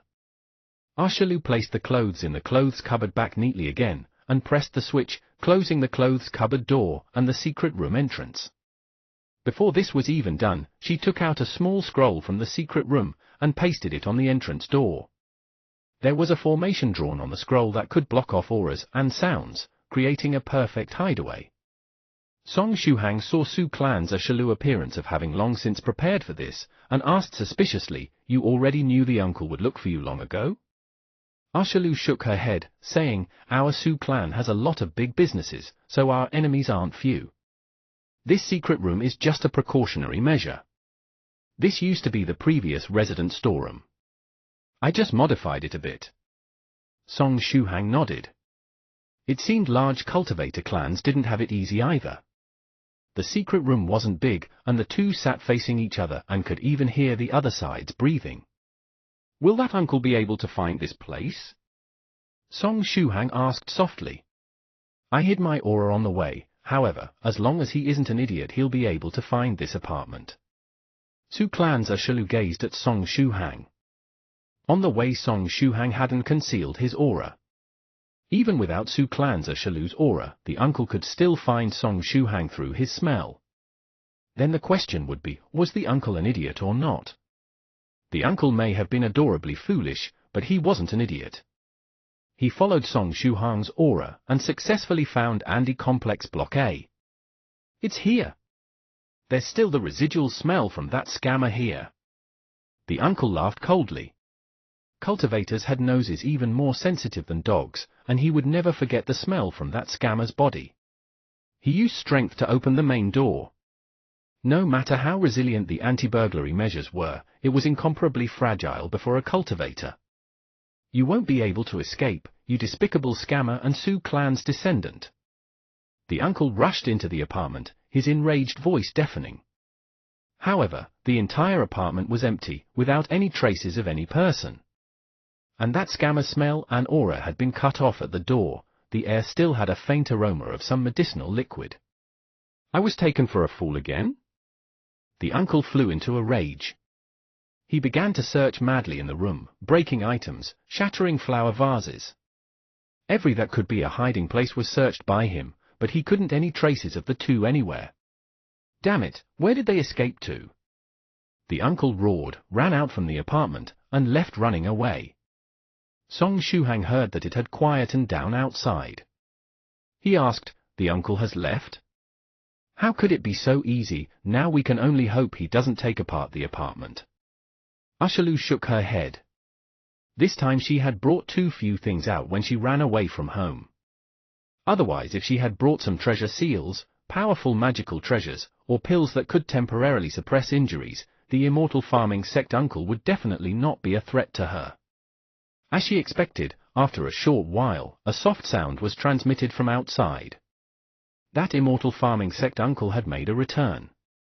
The uncle may have been adorably foolish, but he still understood how to use the tactic of doubling back and catching others off guard.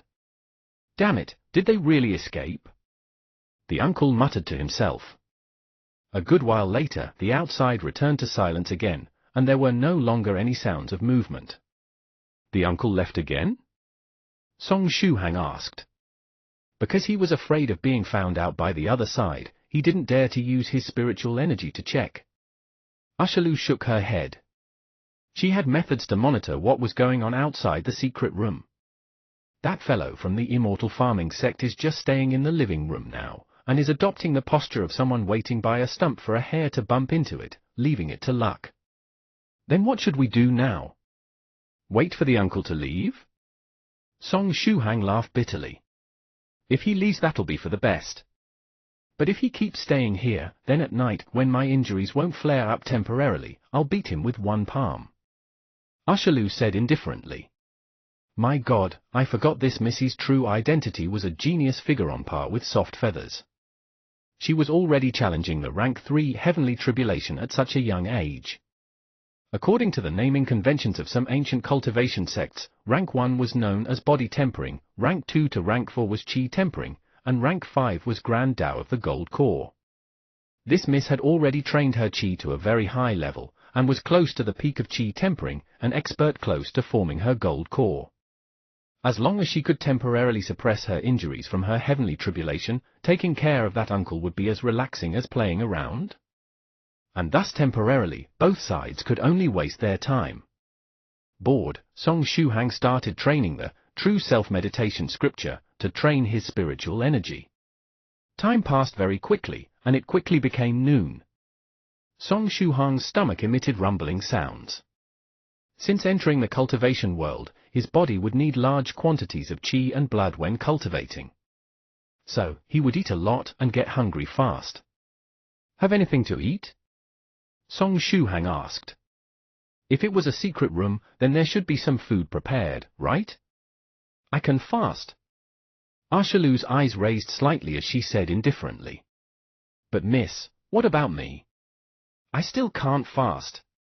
If you find any errors, ads pop up, ads redirect, broken links, non-standard content, etc., please let us know a report chapter, so we can fix it as soon as possible.